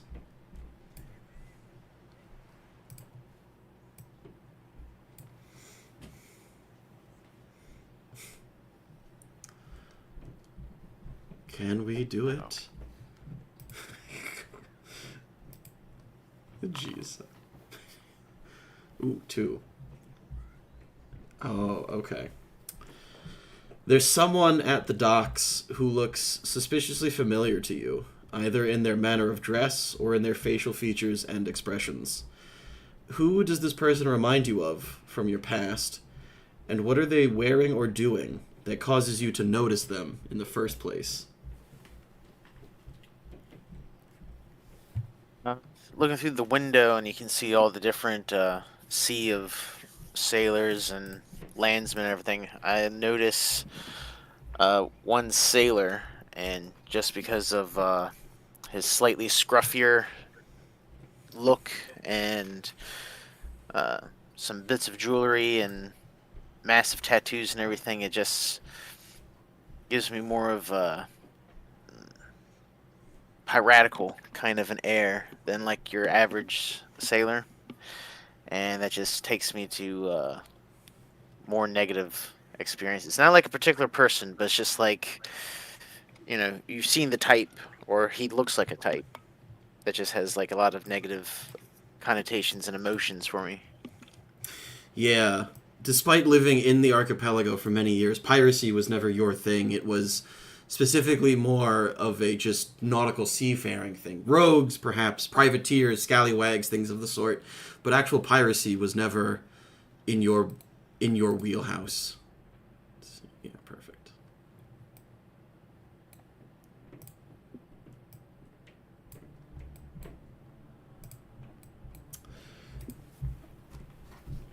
And as your memory fades back... Oh, everybody can see this time, right? No. Nope. Okay. Now? No. Oh, now. Yep. Okay. There we go. Fix it early this time. Okay. We cut back to a ship in harbor being repaired. The excitement of a ship bound for adventure sits in your chest like a caged bird. The crew is all hustle and bustle as they continue to work on repairing the ship. The trusty Anne, captained by your good friend, Tabitha Cattigrew. Is she there? Yes. Nearly wrecked in a storm, you nonetheless managed to drag the ship back into safe harbor, where with minor repairs, you limped back to Tortuga. It was an extraordinary feat of navigation and seamanship, and the crew is forever in your debt. Galen, you sit, rosy-faced and happy, watching the crew and assisting where you can. Tabitha calls out instructions and orders, dashing around like a cat with her tail on fire. No, we'll bring that over there. Get some lumber to patch that hole. I need those crates brought somewhere else. Have we checked the hold for barnacles yet? Finally, she sits next to you and offers you a flask. Gods, you'd think we'd be used to this by now. How you doing, Hotshot? Ready to get back out there? Oh, ready once this old girl's ready, and he kind of lovingly rubs a hand on like the rail of the ship. Tabitha nods, says, "Yeah, what you did was incredible, and I think the crew is obviously forever in your debt, but more so me. The trusty Anne has been in our family for a long time, and you saved it."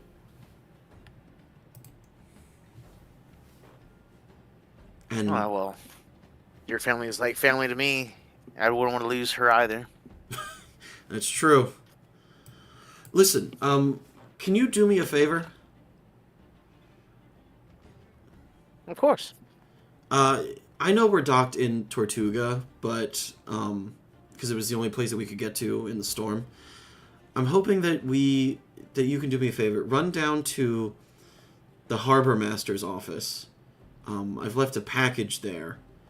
If you could run and bring that back, I would be very appreciative. All right, I can keep my head on a swivel. Just don't leave without me, and then gives like a bit of a wink. She knocks you in the shoulder. No, we're not leaving without you. Where would we be without our helmsman? Can't sail without a lucky Wenthby.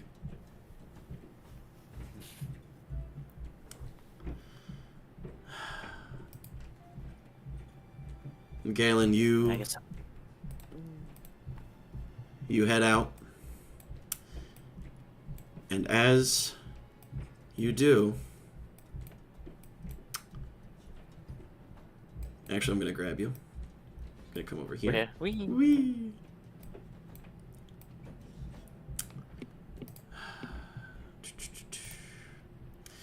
So you go and you head out, and when you return,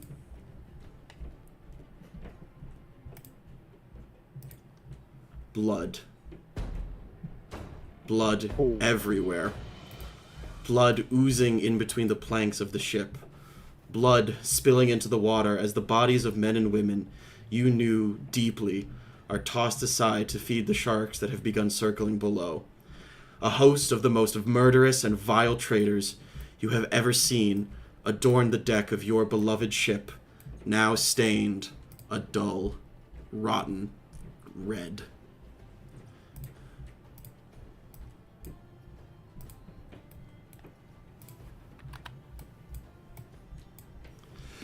The attack was sudden, violent, unexpected, and perfectly executed. Riptail, the former quartermaster of the Anne, stands with the package that you retrieved, handing it to the tall figure in the middle. His subordinates stand to either side, and their faces and names burn their way into your memory, as sure and as hot as a branding iron. Riptail, the traitor himself, the stinking ratfolk quartermaster of the trusty Anne. Captain Avery Caw, whose gunblades, the Arakocra whose gunblades are drenched in gore. Commodore Narask, who sits happily munching on the arm of a slain crew member, his massive cannon that blew the doors to your hideaway by his side. Sahissa, the Weather Witch. Of this blasphemous crew, a Nagirdi sea snake woman. Tiberos, the half-giant, even more bloodthirsty than Narask due to the cursed shark helm over his head and toothed sword. And of course, the admiral of this fleet, Dreadmaw.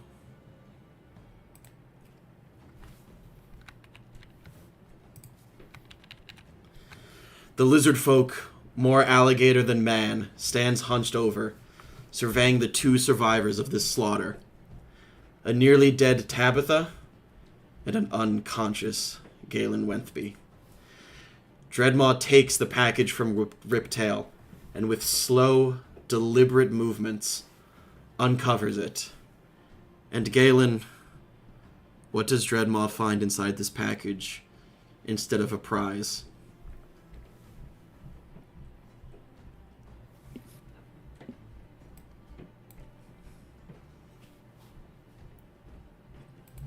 Nothing.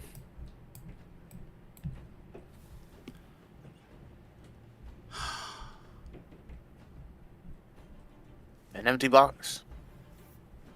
With a crack, he opens the lock on the box and peers inside, and it is completely empty. He takes it and throws it, and in his anger, Dreadmaw seizes Tabitha, his massive clawed hand around her neck. "Where is it, you bitch?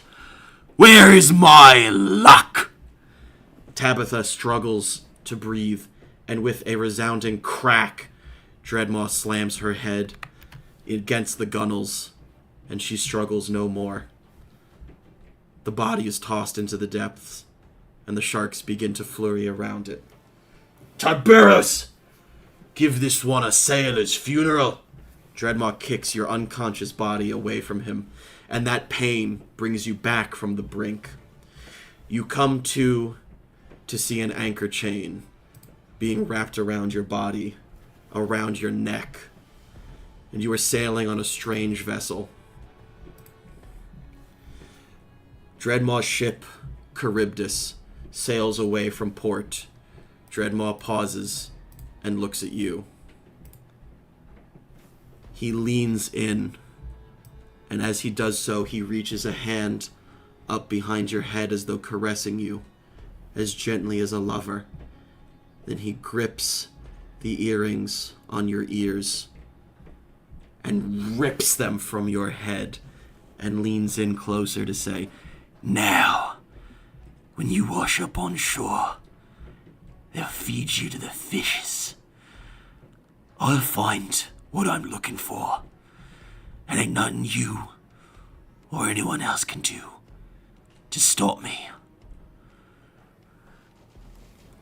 As land sinks further and further away, Dreadmaw nods to Tiberius, who hoists you up and throws you overboard.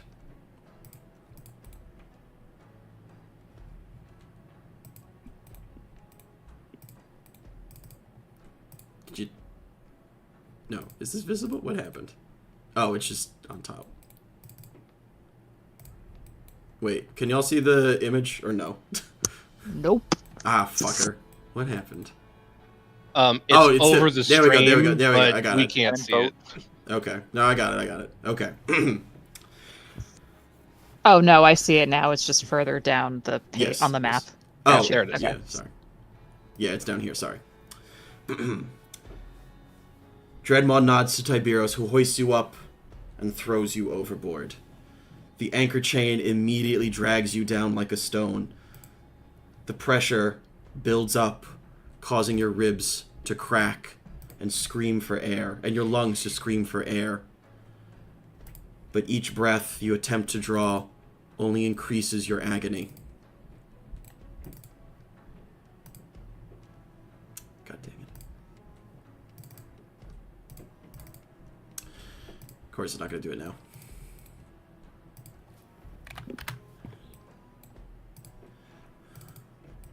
What? Why? Why are you like this?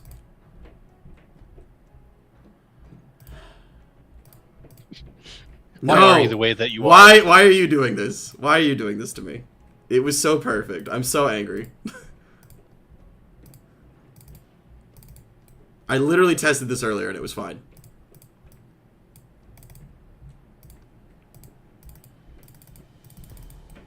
I'm actually gonna lose my shit. This is not fair. Okay.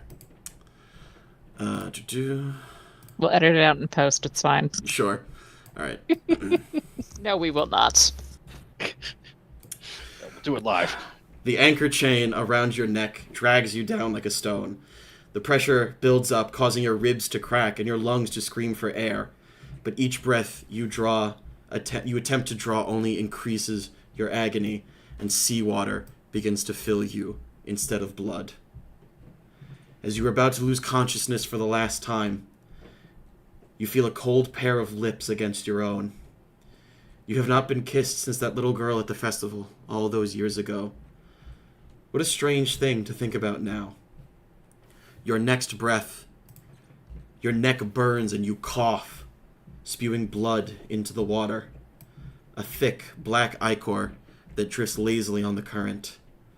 The figure who kissed you darts away, apparently satisfied, and then vanishes into the depths.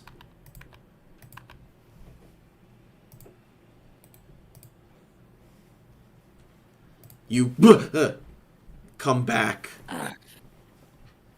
Jay standing protectively in front of you. Hey, bud, you okay? Oh, yeah, Jay. I just got lost in the head a little bit. Things are still a little swimmy upstairs. Yeah, it's okay. Sorry, everyone. We're all good. Thank you. Very well, yes. Mm-hmm.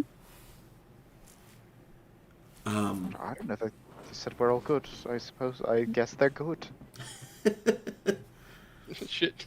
Can I roll an insight check to see? I was going to say, can I notice- roll an insight? One of you can roll insight, but because you both said it, I'll give you advantage. Whoever rolls it, because that's how we do it. I think you have the higher insight between the two of us. Do you add the D4 to insight? Yep. Oh shit. Okay, yeah, it's definitely should be you. Insight and perception checks. Okay, yeah, it definitely should be you. No, holy shit. Okay, Incredible. that is a 25 insight. This D4 is too powerful. Just FYI. Hey, you let me have that. No, That's I your did. fault. I did. I don't regret it. I just think it's funny. Okay. With a 25 insight, Rich, I will ask you to describe. What do you think Renji sees on Galen's face as you recover from this traumatic memory? Well, I guess it's more of in reverse. Like right now, it's like, a face that is, returned to calm. But before that happened, there would have just been like that, that you would have just caught that blink moment of, just eyes kind of like wide and wild, like seeing something that's not there, and the mouth just, just open. You almost sort of thought like he was breathing heavily, even though his chest wasn't rising like that, but just like his mouth was making like a gasping kind of emotion until he kind of, brought up this, kind of a wall of a face. So just like almost like a split-second visual panic attack, and then boop.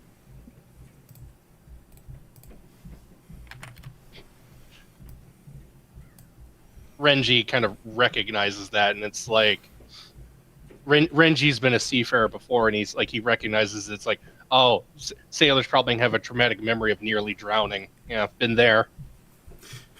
Quote unquote, nearly. You look at the crow. Maybe not nearly.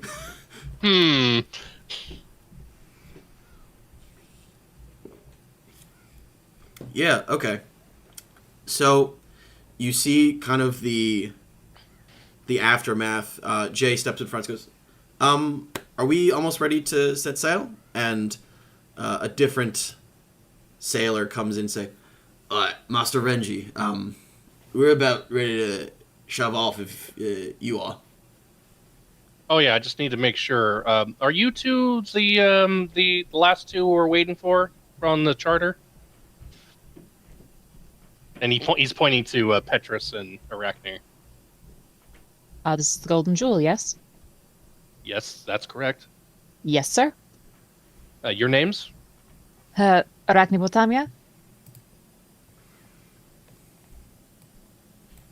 And yours, sir? Oh, Petrus Whip. Yeah, those are the names on the list. We're ready to shove off whenever you folks are. Right. Well, if you'll just hop in the longboat, I can take us out to the ship. I see no reason to delay our venture further. Shall Agreed.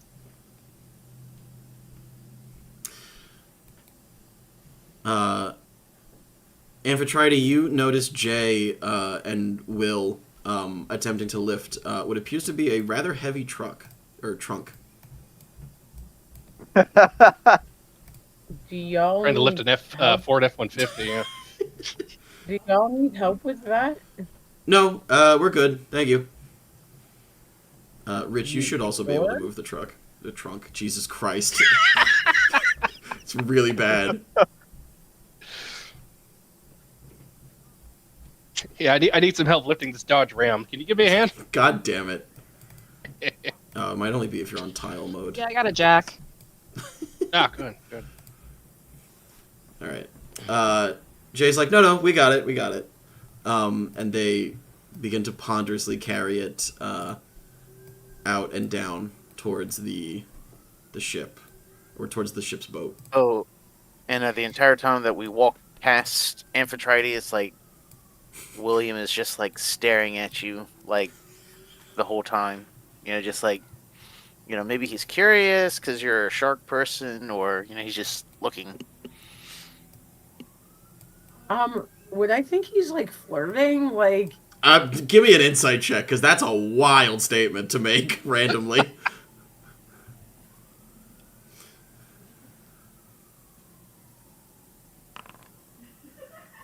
Yes. On a 3 insight check, yes. The cold, dead stare is immaculate.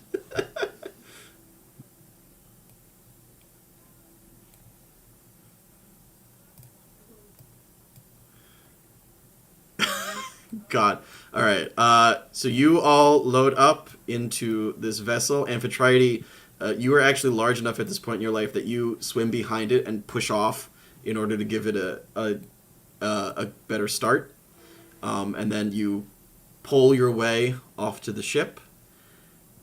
And we are... my favorite part of my job, honestly. Yeah, it is.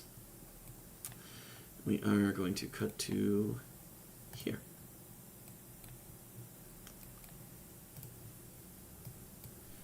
You guys are... Oops. Oh, why is it raining?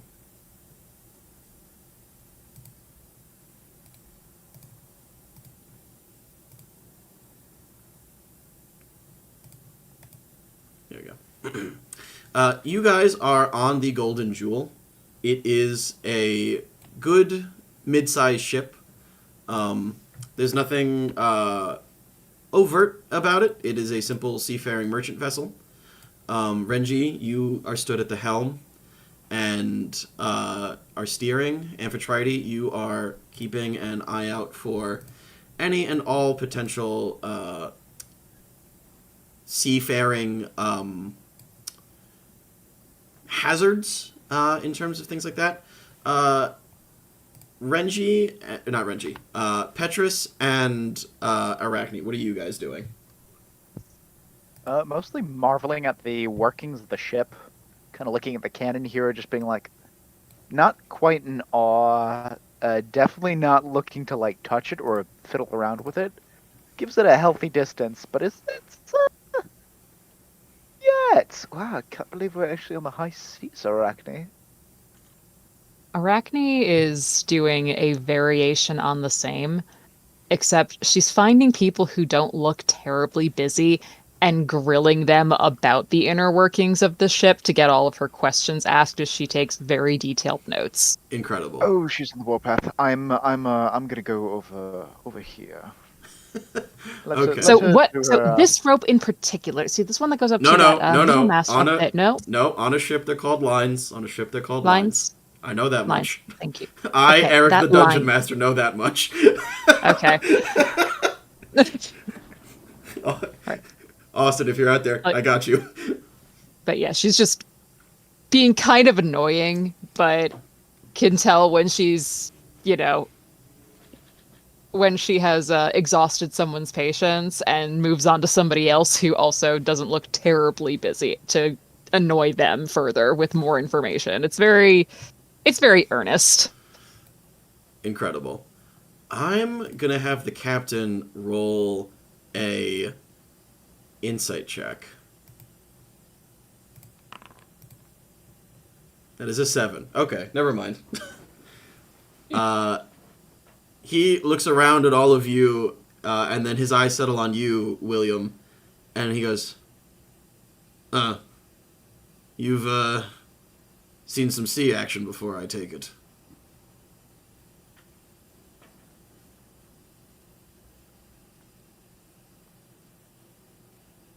Yes, sir. Now, you mind assisting us on this voyage? I understand that obviously you've paid to be here, but I won't have idle hands aboard my vessel. He looks at the two Hyrockians and he goes, present company accepted, of course. Oh, not a problem, Captain. I believe part of our negotiations for a slightly reduced fare was pretty much lending our expertise. Aye. Alright. Well, up the rigging with you. See if you can't help out our scouts. Oh, hi, Captain. And then I scurry off up the lines and up to the stays and everything. Mm-hmm.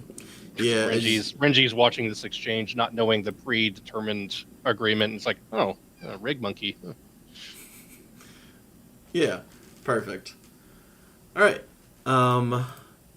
Is there anything that anyone in particular is doing? Arachne, you said that you are questioning some of the less busy individuals, those who might be below decks. Is there anybody else who wants to do something specific? Not me. All right. Petrus, roll for seasickness. Roll for I beg your pardon. No, And he's like, Again. Gale. I am not the dungeon mallard. I don't get to make any demands of rolls, but I think it would be funny. Okay, well, if that's the case, I need you both to roll Constitution saves for seasickness. Valid. Fuck. Damn. Okay. I'm just gonna lie down.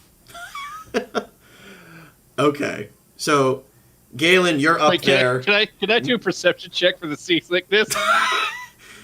Your passive perception is 17, so you see both of them. Arachne is definitely holding her own better, but Petrus immediately is just like, I need to lie down. I come up to Petrus. That's worse. Oh god. I come up to Petrus. Hey, there's a free bench downstairs. If you want to lay down on that, there's a little dot on the ceiling. Just stare at that. You'll start feeling better. You'll get your center of gravity back. Actually, do you mind if I does anyone? I don't want to draw. This is going to be an awkward request. Does anyone mind if I do some fencing drills on deck here? The movement typically, if I'm concentrating on, say, the tip of the sword, I'm not going to. It will be sheathed. It would just be a piece bound in the gods. Feel free to ask the captain. I don't see he shouldn't have an issue with it. Captain, sir. Aye. Do you mind just to get my bearings? I'm afraid I'm a bit of a landlubber, but if I do some fencing drills off of the side here, where perhaps below decks, where I'm not going to be in the way, would you find that acceptable? I don't mind. Don't have an issue with it. Just see to it that you steer clear of my working men. Of course. I'll be out of the way. No worries. Oh, Webb, Yeah, Webb, are you all right? No. Jeez. Oh dear. He's gonna go below decks, and true to his word, he's gonna take out his sword and set into a fencing stance. Okay. Okay. I legitimately have to ask you now because I think it would be very funny. Are you fencing by yourself or quote unquote yourself? Wait, what? Do you summon your mage hand to fence with you? Oh, you know what? No, it's just basic stuff, just to get his bearings. He's not showing off. He's not trying to do full practice. It's just the basic stuff. Okay, I had to ask because I think that would be very funny if that's how you practiced. Fencing with yourself sounded like a euphemism for something. Yes, That's what I thought too. That was the joke. Oh, okay. We did it. We got the joke. We got the joke. We did it. Okay. And And Arachne also retreats below deck to make sure her friend is okay. Okay. Because, Yeah. Amphitrite, are you doing anything particular, or are you simply keeping watch?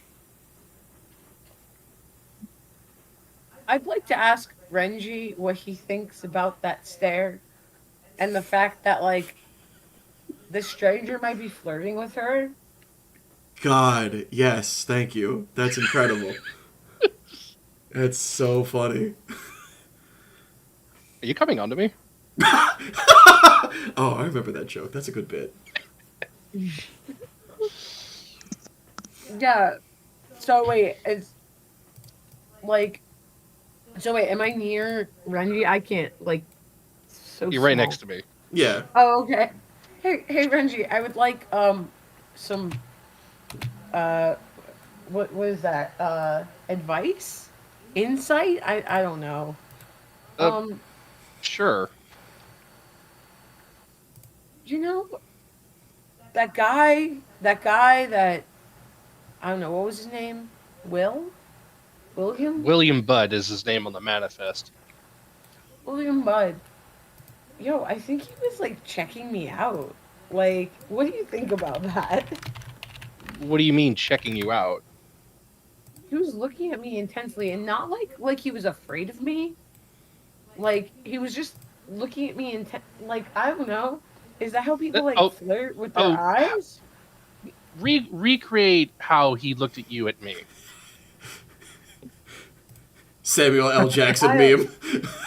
I don't know. That seems kind of weird and like honestly like intimate in a way that I don't know. You're like a brother to me, and I don't know. Oh, you mean like that? That's what I think. Oh no! I need you all to understand that I just had a sudden mental image of Galen or of Will with a piece of toast in his mouth, running down the gangplank of a ship, going, "Baka, I'm going to be late." Like that's I don't know why. That's the fucking like hard eyes stare that I imagined. So Renji's now comprehending what she's talking about, and it's like, oh,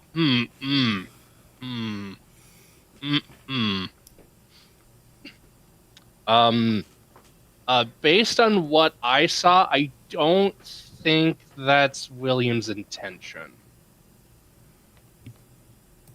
Why, you don't think that he could be interested?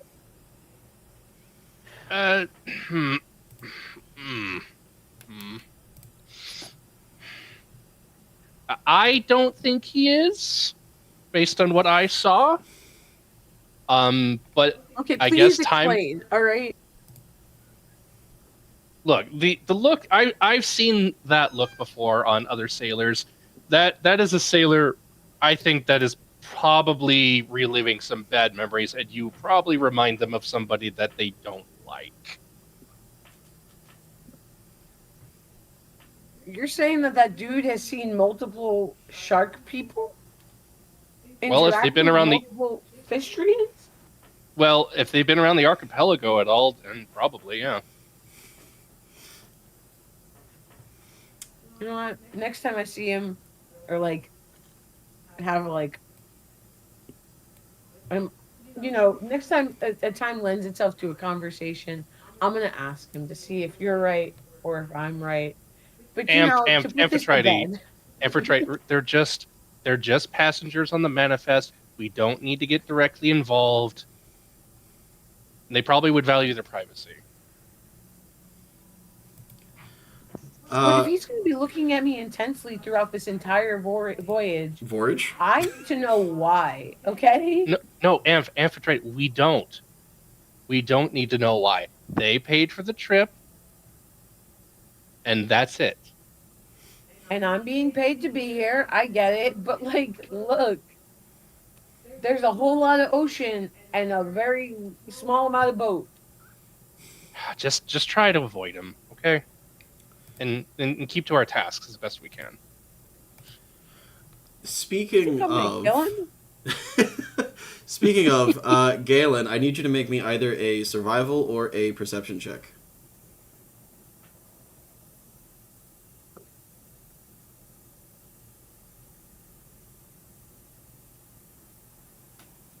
And just normal. Yeah, I don't think you have advantage, unless Yep. you would like to give yourself advantage. Okay, cool. On an 18, you're up in the rigging. It's a weird fluke of your current situation is that your hair is always a little bit like salt crusted no matter what you do. And so the breeze that blows through it like kind of hurts as it pulls your hair. But you look out on the horizon and it's a beautiful day right now, but you start to see this kind of like ominous bank of clouds on the horizon as the weather potentially worsens.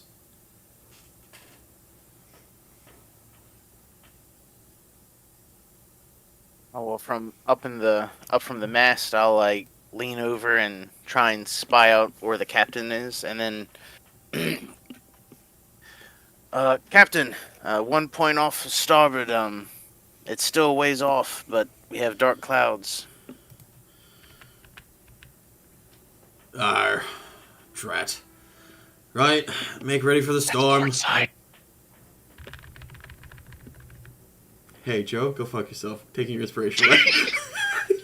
Thank you, but also I hate you.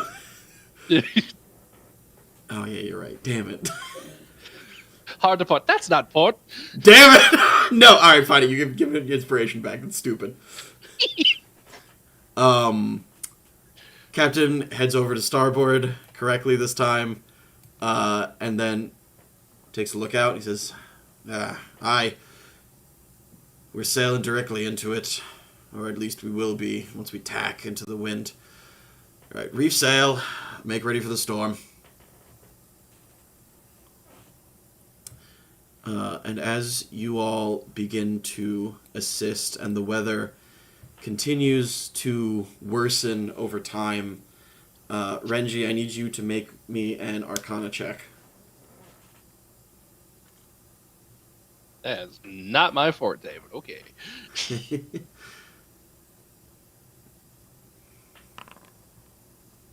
Okay. On a 10, you have been sailing for a while. You were, as one would say, a privateer. And so you've seen quite a number of storms, and something about this one just feels off.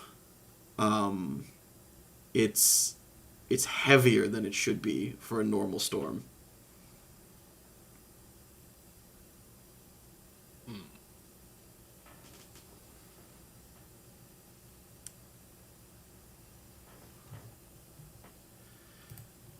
I'll ask everybody if there is one action that they would like to take to prepare for the oncoming storm. The captain comes below decks and informs you, Petrus and Arachne, that there is an oncoming storm and that all hands will be needed to secure the cargo.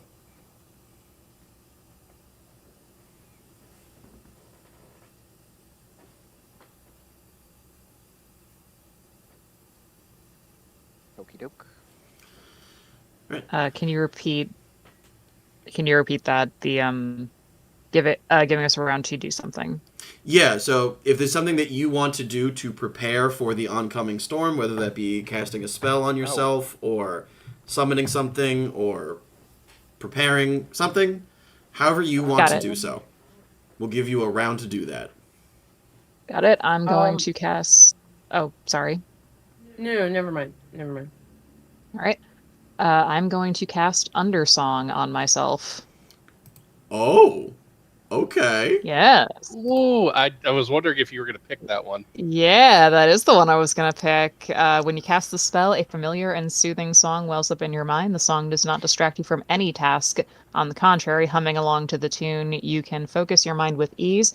For the duration, whenever you make a Constitution saving throw to maintain your concentration on a spell, you can choose to make a Charisma performance check, substituting the result for the result of the con save. Oh, okay. Damn, that's cool as hell. It is cool as hell. All right, just remind me. Oh, my friend. Thanks, thanks, Joseph, for finding me that spell. You're welcome. That's really cool. Yeah. Okay. It's worth it. Amphitrite, you had something? I want to know, is there do I sense anything like weird with the storm? Stuff like that? You can make me, I will say, an Arcana check with advantage. Okay, can I jump in the water to do this? And Sure, you jump in the water cool, again. cool. I just like being in the water. Yeah. Yeah.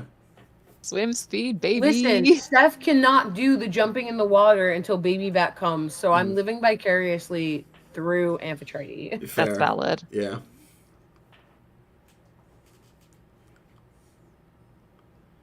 All right, go ahead and you can make me the Arcana with advantage. Okay. An 18. You put your feelers out into the water. You swim ahead a little bit because as a Fistrian, you have the ability to move swiftly. And as you swim away from the ship deeper, you start to see other sharks swimming with you towards whatever this thing is. And I need you to make me a wisdom saving throw. Can Pip help me? Do you have Pip with you? Always. Pip can swim. Pip is a puffin. I believe that that's true. Let me double check. Yeah, puffins can swim. They can swim Yes, almost yes, as well as penguins. puffins can swing. Yes. Listen, I purposely chose a puffin because puffins can fly and swim. Yes, okay. Yes. Thank you. Okay, so All right. You're your penguin. The puffin. Wisdom saving throw. A wisdom saving throw. You have advantage because Pip is with you. Thank you. This is my emotional support puffin. Correct. That is a failure. Damn. Right. This is going to be hilarious. Okay. I live for it. Amphitrite, you are gone momentarily. We'll cut back to you in a second. Petrus, did you have something that you wanted to do? I was going to tie a rope to one of my swords. Specifically, I'm thinking like, hey, you know what? If I get knocked overboard, I feel like it might be a bad idea to tie myself to like a ship itself, especially underneath here. But if I tie the sword itself, I could potentially mage hand and use it to secure myself in some way, shape, or form. Ooh, okay. Yeah, it'll grab the sword and stab it into the thing. Or like knot it around, but yeah, you get the picture. Yeah, we'll cross that bridge when we come to it. That's a dope maneuver.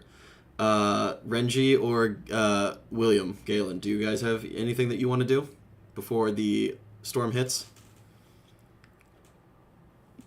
Well, I'm currently at the helm, right? Yeah. Are there any checks I can make to make sure that, actually, I want to make a perception check to make sure all the riggings are tied down. Yeah, okay. I'll say it with your 17 passive perception, the crew has been working to do such a thing and has been clambering up and down, tying off the sails in order to take them in to ensure that they don't blow out in this massive gale. Right. Okay, so I'm just making sure the crew is up to the task of what is ahead of us. Okay. William Budd, anything from you? I would want to. I still want to be like up on deck to like assist when the storm actually hits, but while it's approaching, I would go. I'd want to go below deck to check on my sea chest just to make sure that it's securely stowed. Okay. And then I would get down close and I would take out one of my. I'd rip out a tooth with a little pop, and I would slip it through the large kind of like keyhole that's into the lid. Gotcha. Like shoving a tooth into it. Yeah. Okay. Awesome. Yeah, and it comes out easily as you watch as it's the top part of your tooth, but like the bottom part of it is coral that easily dislodges from your rotten gums as you pass it through the keyhole. And then Jay comes in and goes, Don't worry, mate. I got it. I'm watching it too. Thanks, Jay. And then I'll go back up to the deck. Okay. As time continues and the storm gets closer and closer, you all watch with horror as what appears to be a giant sea spout rises up out of the water, begins twisting and twirling, and there are massive shapes hidden within... no, wrong one. There are massive shapes hidden within the water spout as you fight a goddamn Sharknado. Oh God! No.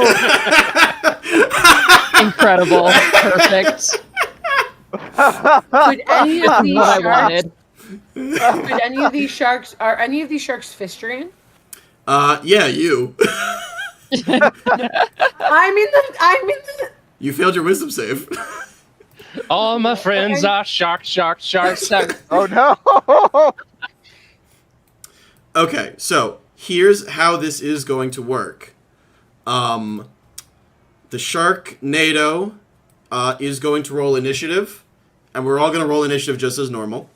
On the ship's initiative, you are all going to make dexterity saving throws as giant waves and water swamp over the deck of the ship. The captain will attempt to spend his turn to give you advantage on those saves by controlling the ship. If you fail, you are knocked overboard into the storm and the water. The Sharknado is defeatable. So, I'm going to roll that. Yeah, we're going to make that the 20. Alright, so I need everybody Am to go I ahead like under any specific conditions? yes, you are... Where is it? Oh, good. You are charmed. So does that mean I like fight against my people? No, you're just charmed. You're just having a good time. You're Having just a Having a good good time. time. You're just in the Sharknado having a good time.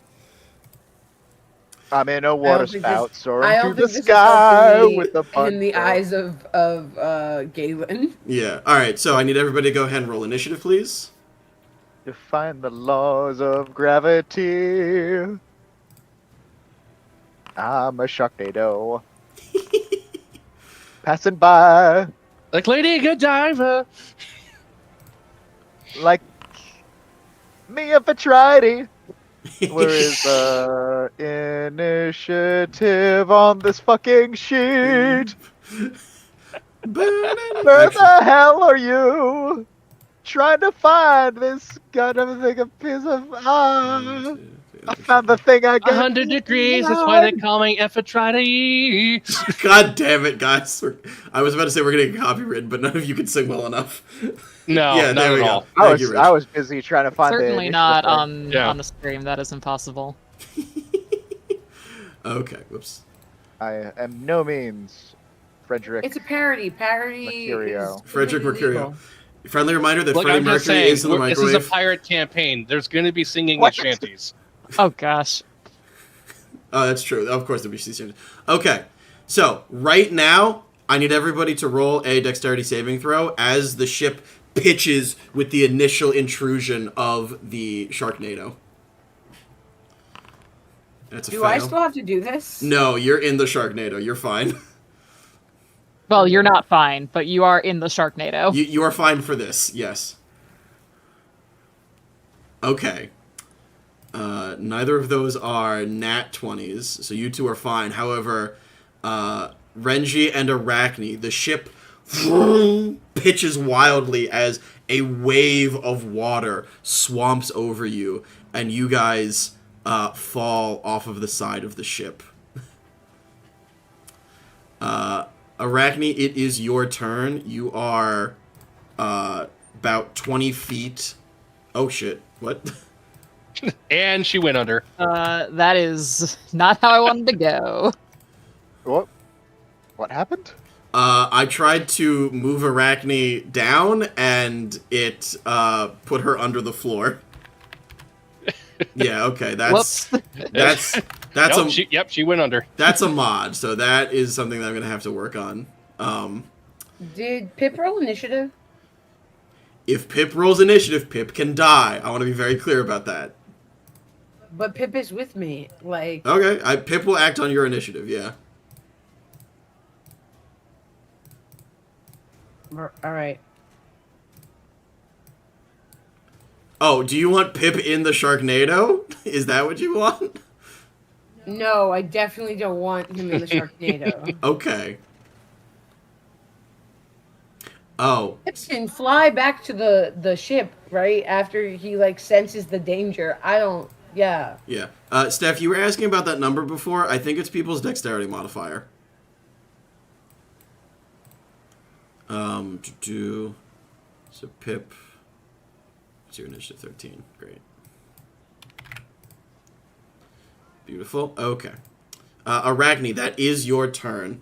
And then Amphitrite, you are on deck. All right, and you said I'm about 20 feet from the ship. Correct. All right, I would like to attempt to swim back towards the ship. Okay. Go and roll me an athletics check. Ooh. Actually, do you... We agreed that Yeah, it's that halved. yeah. Okay. Regarding that swim speed. So roll me an athletics with advantage. Okay. Because you have one, but it doesn't count yet. Okay, on an 11, you get to the side of the ship, but there's nothing for you to climb up yet. Is there at least something for me to grab onto so that I don't get lost at sea? Or I'm less likely to? I don't think there's anything hanging off of the side of the ship for you to grab, and if you actually try to grab onto the hull, your hands will get cut by all the barnacles. Damn. But Alright, then I'm just keeping as close as I can. okay. You bob up and down in the horrendous waves. Amphitrite, Yeah. that is your turn. The Petrus, you are the next PC on deck. Cool. Amp, I'm going to ask you to give me a wisdom saving throw at the start of your turn. All right, cool. Because I was like, is there anything I can do while I'm like under this effect? Okay, a wisdom saving throw. Yeah, you can't attack the Sharknado while you're charmed, but you can otherwise act normally. That is a fail. You are still entrenched by the Sharknado. You guys just see Amphitrite every once in a while. Hey guys, it's great. It's that scene from Twister. Cow.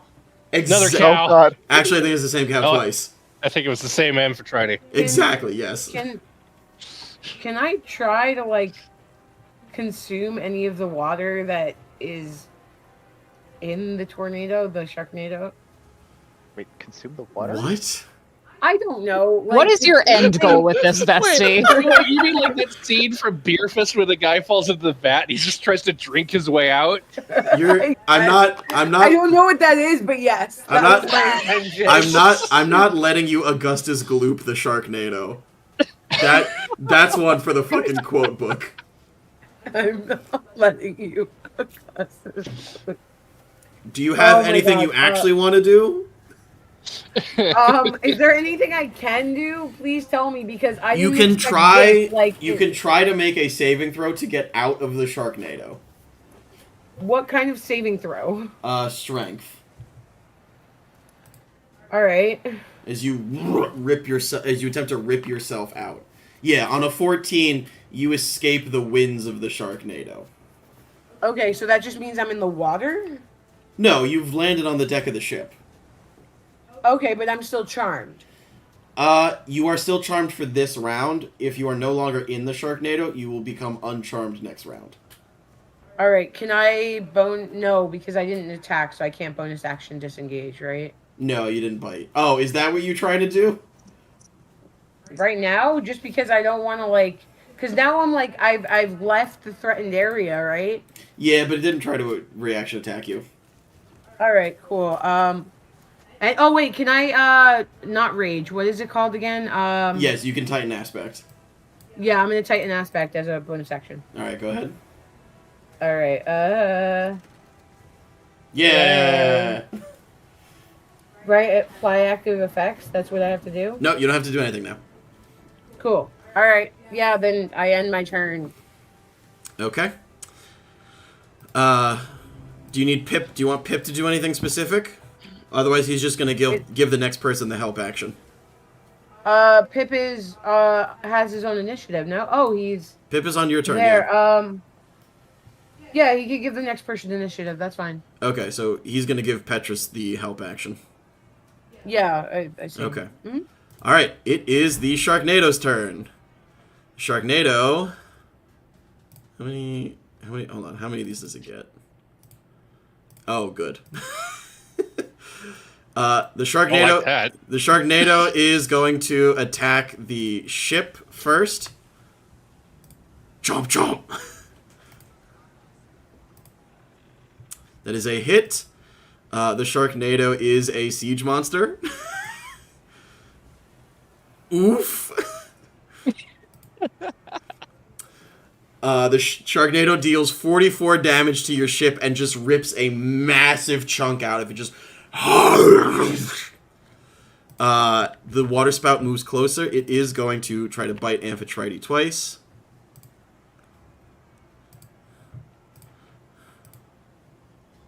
Is that a nat 20? No, it's a regular 20. Should we be seeing your rolls? Oh, yes. Sorry. There we go. That's a hit. Roll damage. That's not how Quaking Tremors works, but that's fine. I have to fix that. It asked me if I wanted to do that. Yeah, I know. And That's because it's a reaction, but it's a reaction on your turn. So we'll refund that. Oh, well, then Foundry's broken. Foundry's not broken. All right, the ability is. So, okay, cool. So what do I have to roll something? No, I'm trying to roll damage, and then you just skip that reaction. So that I can roll the damage. So just exit out of it. There's nothing to X out. Okay, well then, why isn't it rolling damage? You almost say it. Okay, there we go. Great, that's one. You take 21 points of damage. Some of it is lightning as it shocks you. And then it's going to make its third and final bite attack. Can you just, remind me, what am I resistant to? Psychic damage. That's the only thing? I knew it was psychic, but I thought there was more. No, right now it's just psychic damage. Great. I'm gonna die. It's fine. No, the second attack missed. He only rolled a 10. Alright, Petrus, it is your turn. You have watched Arachne and Renji go overboard in the storm, and then you watched as two massive sharks came out of the Sharknado and attacked your friend. What the fuck? He says that, but then springs into action immediately after. The sword, which he had tied the rope to, that one's going into the water. Bonus action, Mage Hand, to Okay. make sure that it gets. Yeah, go ahead and summon your Mage Hand, because I'm pretty sure that when you. Oh wait. Yeah. Under I spells. don't think it's gonna be. It's an action. It's not a bonus action yet. Okay. Yeah, that's right. fine. I'll change that. No. It's an action here. I think I get. It becomes a bonus action at level 3 for the fighter. Once Okay. Yep. So this is correct. This is right. All right. I'm still gonna do it. I'm still gonna be using the action to. Where you? Ruler. Arachne's also 20 feet down. Okay. But that's still, we'll say that's still within your range. Yeah. If I Yeah, go over, perfect. move here first, then I cast it. Yeah. Perfect. All right, go ahead and put down Can the. I You should be able to put down the summon. put down the ducky? How do exactly I do that using this? Because I clicked on Mage Hand, There we go. cantrip. Oh, there we go. Ooh. Yeah. Yeah, To the baby. moon. No, come back, Ed. Summons his mage hand. His mage hand says, "Oh fuck this," and leaves. Flips him off, It leaves. just gets- Yeah, damn it, like, Steve. it is not affected. It stays at a stationary place in the universe, and the planet's rotation just causes it to fling off into the sky. Oh, okay. So the ship immediately moves away from it. No, no, I'm kidding. Okay. But yeah, the sword is gonna be going in the mage hand, Mm-hmm. and I kind of want to, yeah, because it's. How long would the rope be? Are we doing the standard 50-foot of rope? Yeah, I think so. If it's a rope that you tied, yeah. Okay. So I kind of want to like loop it around Arachne and also go to Renji. Okay, Renji, you just see a fist barreling towards you, and then it Nope, stops. it's invisible. It's a sword Oh! with a rope attached to it. That's right, it is invisible. Okay, let me add the invisible. There we go. I can't see it anymore. Oh, god damn it. It's okay, theater of the mind. I see a sword with a rope attached to it going, what the hell? What the hell? Yep. And yeah, I'm gonna be kind of bracing my myself for the to haul them up. Okay, cool. Or if not to haul them up, to let them haul themselves up and to just be the counterweight. Okay. So I will say that you have advantage on the strength check to do so, because Pip is giving you the help action. Alright. Galen, is your turn. Renji, you are on deck. No, I'm not.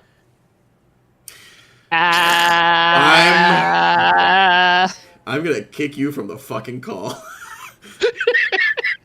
It's the opposite of the joke I made last time. Fuck, you're right. Okay, Rich, it's your turn. Pretty much I would move over there to the edge of the rail, and then I would use my 50-foot rope, pretty much tie it off to that and drape it over the side, because I know that from what I've seen, Renji is probably one of the other capable like seamen since he was part of the ship. So I'll have that there and keep an eye on him because I think he'll be able to make it to the rope. But I'll help him up, when he gets there. Okay, so we got 2 ropes, one being held by the mage hand, which is passed around to both of them. Galen, you are throwing your rope as well. All right. Anything else from you? Nope, that's the end of turn. All right, Renji, it is your turn. So now I'm presented by 2 ropes. Correct. Renji, 2 ropes, Akuma. Renji's a little confused by the floating sword with a rope attached to it. He can see that it's leading up to the deck, but he's a little confused. But he sees William up there on the deck handing him a rope. He's like, this is a little bit more traditional. I'm going to grab onto that. Okay. Rich, I'm going to ask you to make a strength check to try, and you have advantage. Or rather, you make a strength check to hold the rope as you brace yourself, and then Renji, depending on the success of that brace, you will get advantage or disadvantage for climbing up the rope in the storm. Okay. Okay.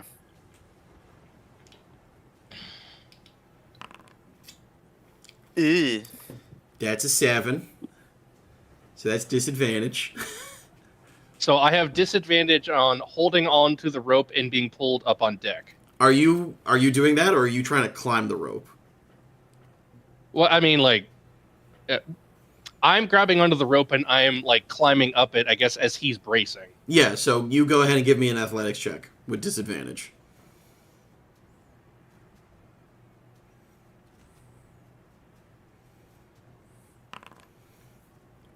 Oof. Okay. You both are sitting there, but the ship is pitching too wildly for you to make any real sort of progress. Actually. How far is the deck above the water? It varies. The average is about 20 feet. Is there any porthole or grasp available that is halfway up to the deck? Yeah, there are portholes or cannon windows that you could see into the ship. Okay. Yeah, there you go. Okay, so you actually teleport yourself inside the ship as you start climbing up, and then I'll say that you can use some more of your movement to get back To head up. for the deck. Yeah, to head for the deck. Because you used your bonus action. So I was holding onto the rope, didn't go well, slipped from my hands. I saw one of the portholes was open, teleported inside. Correct. You got up a little bit and then stopped. Okay. So I'm going to say the captain is going to use his turn to give advantage to everyone, including the ship, advantage on their dexterity throws. And then it is unfortunately 10 o'clock, so I'm going to say that Oh, damn. we are going to pause here for a quick bathroom break, and then we'll be back for our Rosebud Thorns. Thank you, everyone, for joining us this evening, and we'll see you in a bit. Yo! Damn. Okay.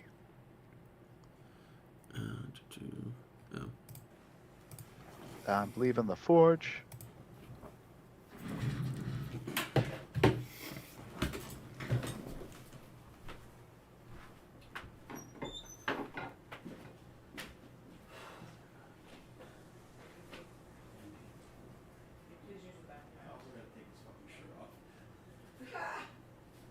Jesus Christ. Look where they did it. Look for my students. Oh, that was a good use of time. Yeah, well, it kept me awake. No, I'm being serious. That was a good use of time. Thank you.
I love you too. I'm probably gonna brush my teeth during the rest of the Alright.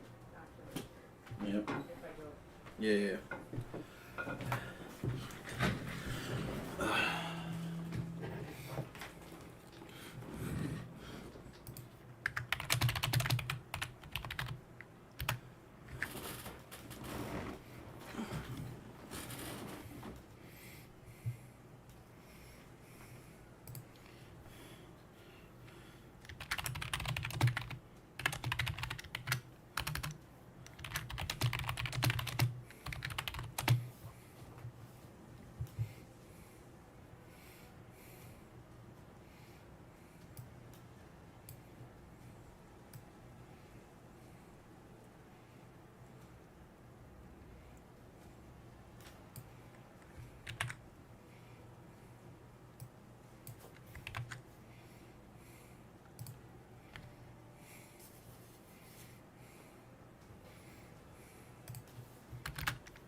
I'm here. Yay! Yay! We did a seagull? What? We're doing a seagull. Okay. How's the I'm seagull feel remembering about that? I'm remembering the Seagull noise. seagull of infinite wisdom Yes, I missed the back seagull. in campaign 1. So Oh, okay, phenomenal. All right, so, just to get it out of the way, at the end of every session, we do a Rosebud Thorn Appreciation as a debrief for our campaign to kind of help ease us back into real life. So, we're going to start from the top down of our Discord call. So, Amphitrite, please kick us off.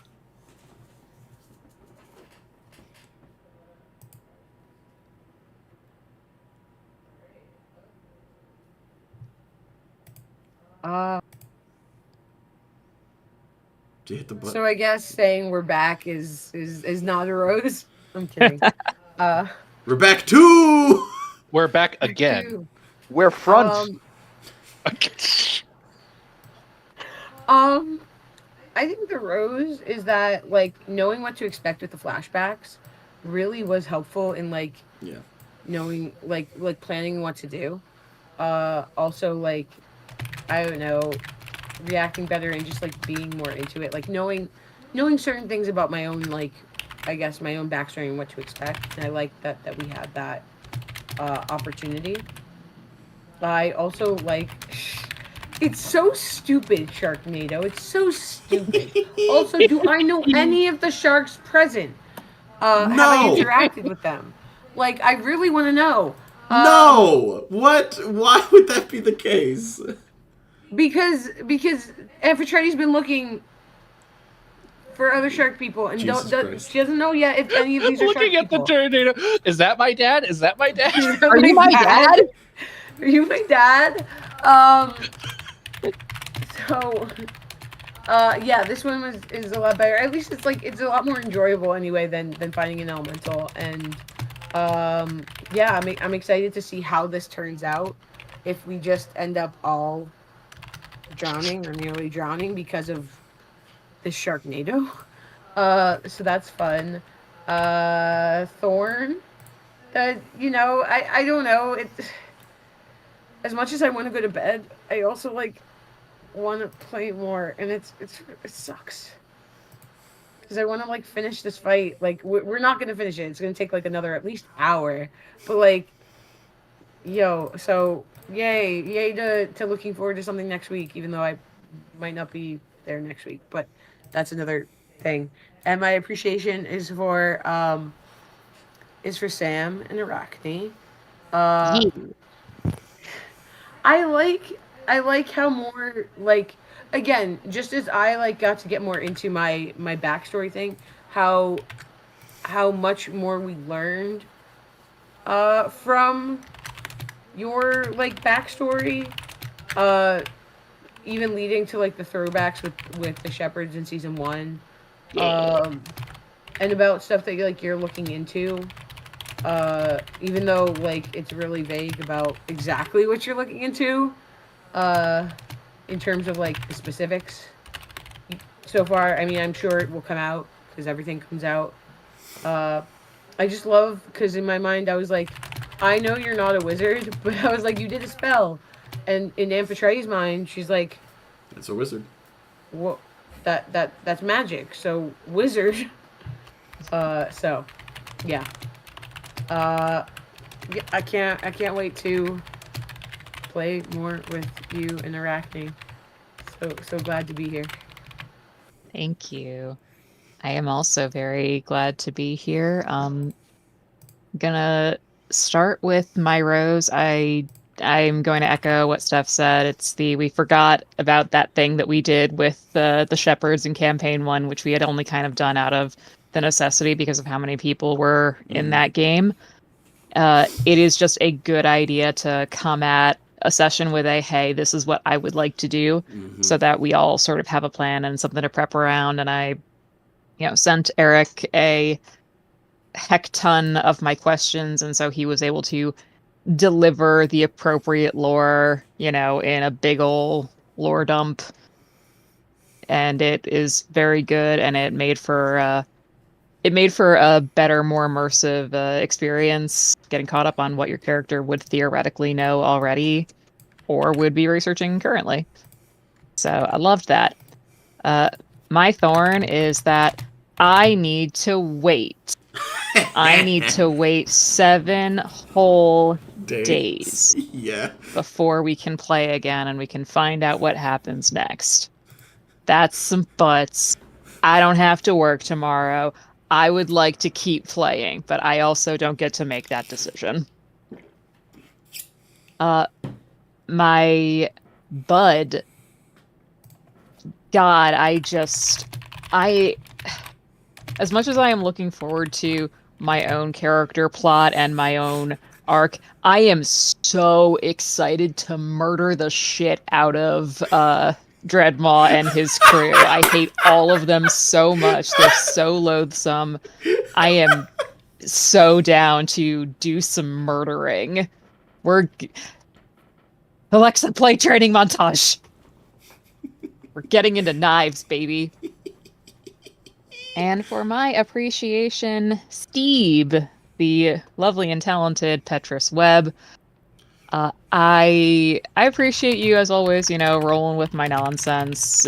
We play off each other very well. I appreciate you just tolerating my decision to say, hey, let's roll for some seasickness because that feels correct.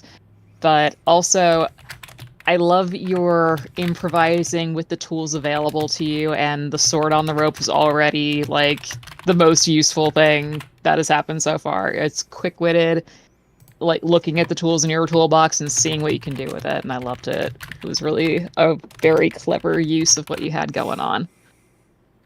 And that's me. Okay, so c'est moi, le poisson Steve.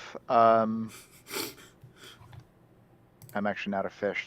I was gonna say, why the fuck are you speaking Fey? Je ne parle pas les faits. Je suis un pamplemousse. La rose is. Okay, I was gonna say it was a good bit, but you gotta stop. Mi dispiace.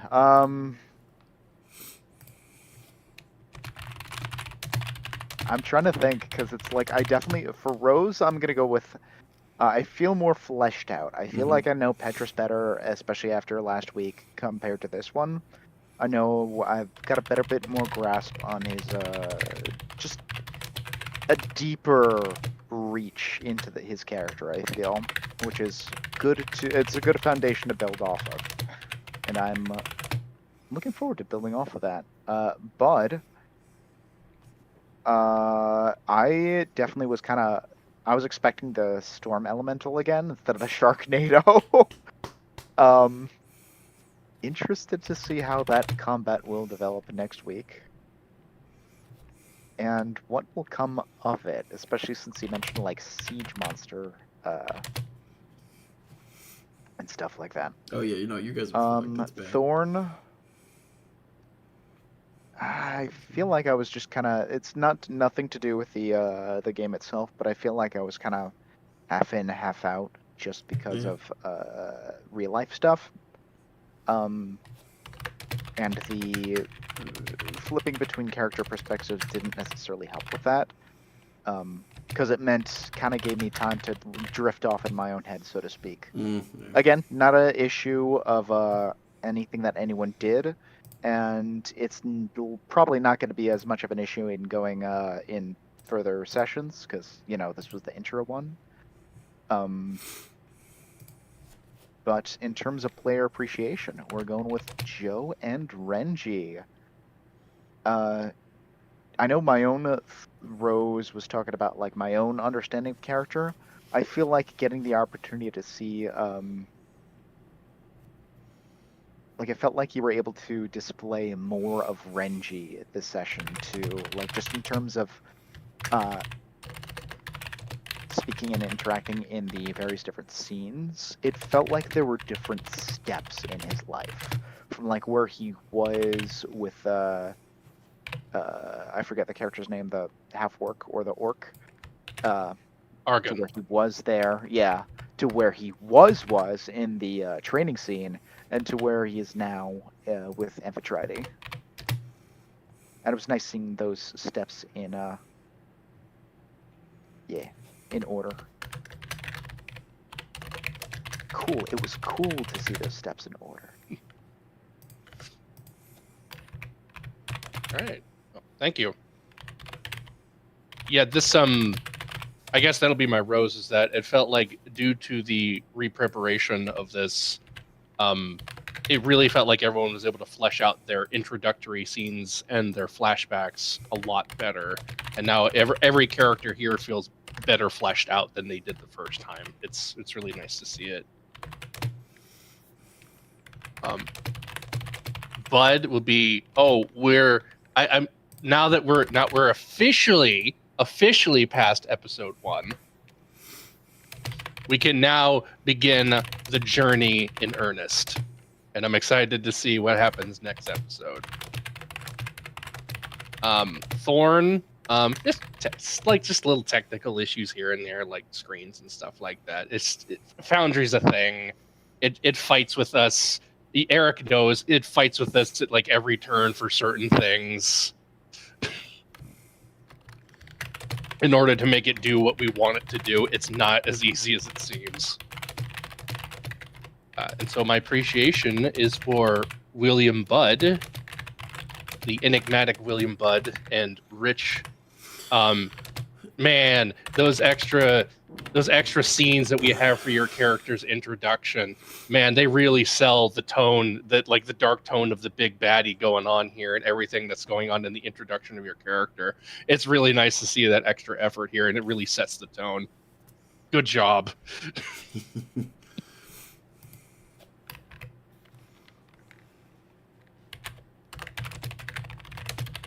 And that's you. All right.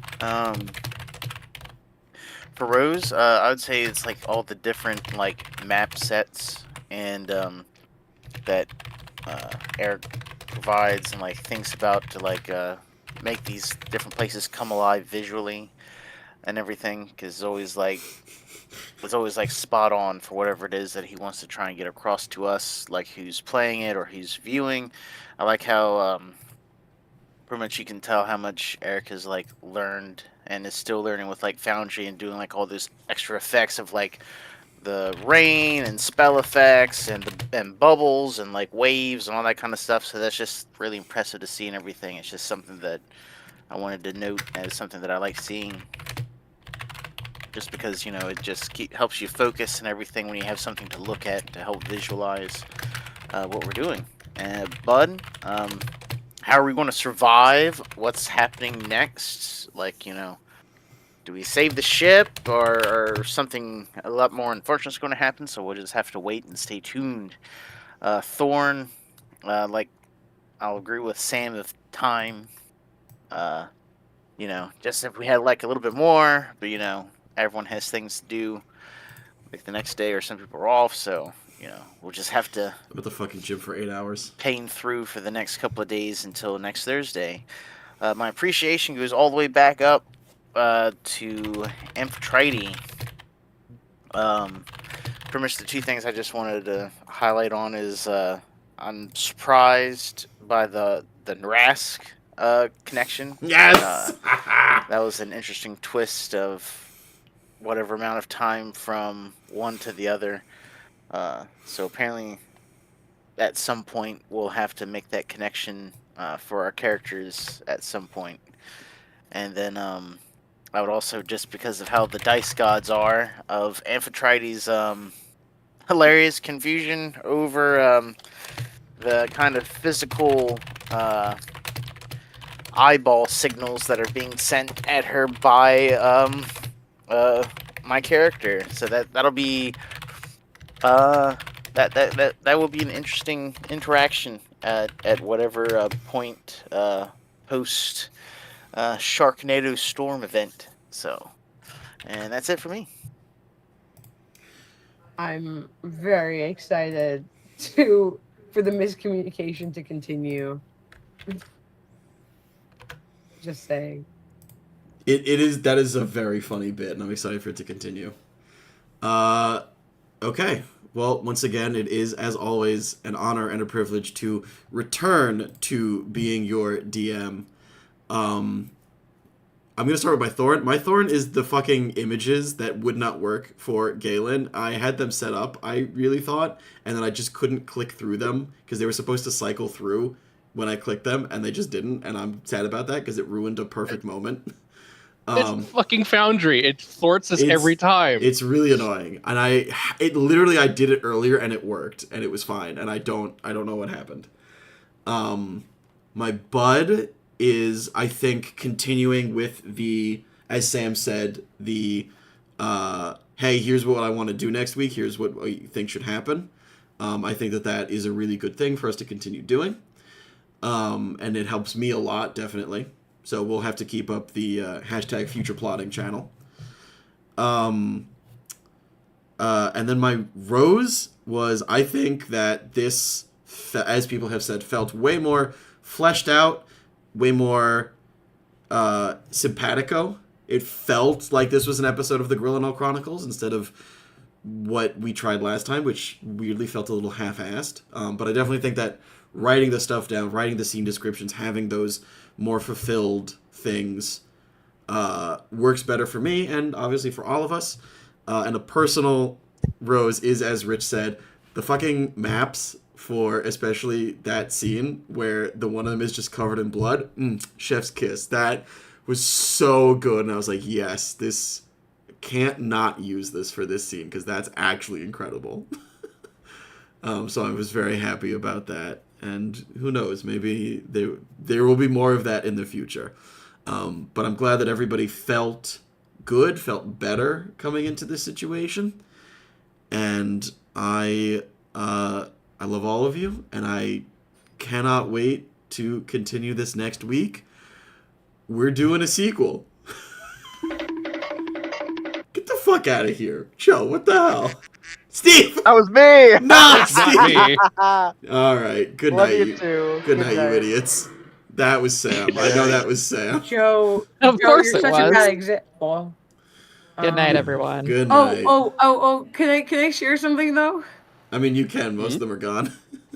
All right. So during the game, just so that I stayed awake and everything, because I'm exhausted because of tech.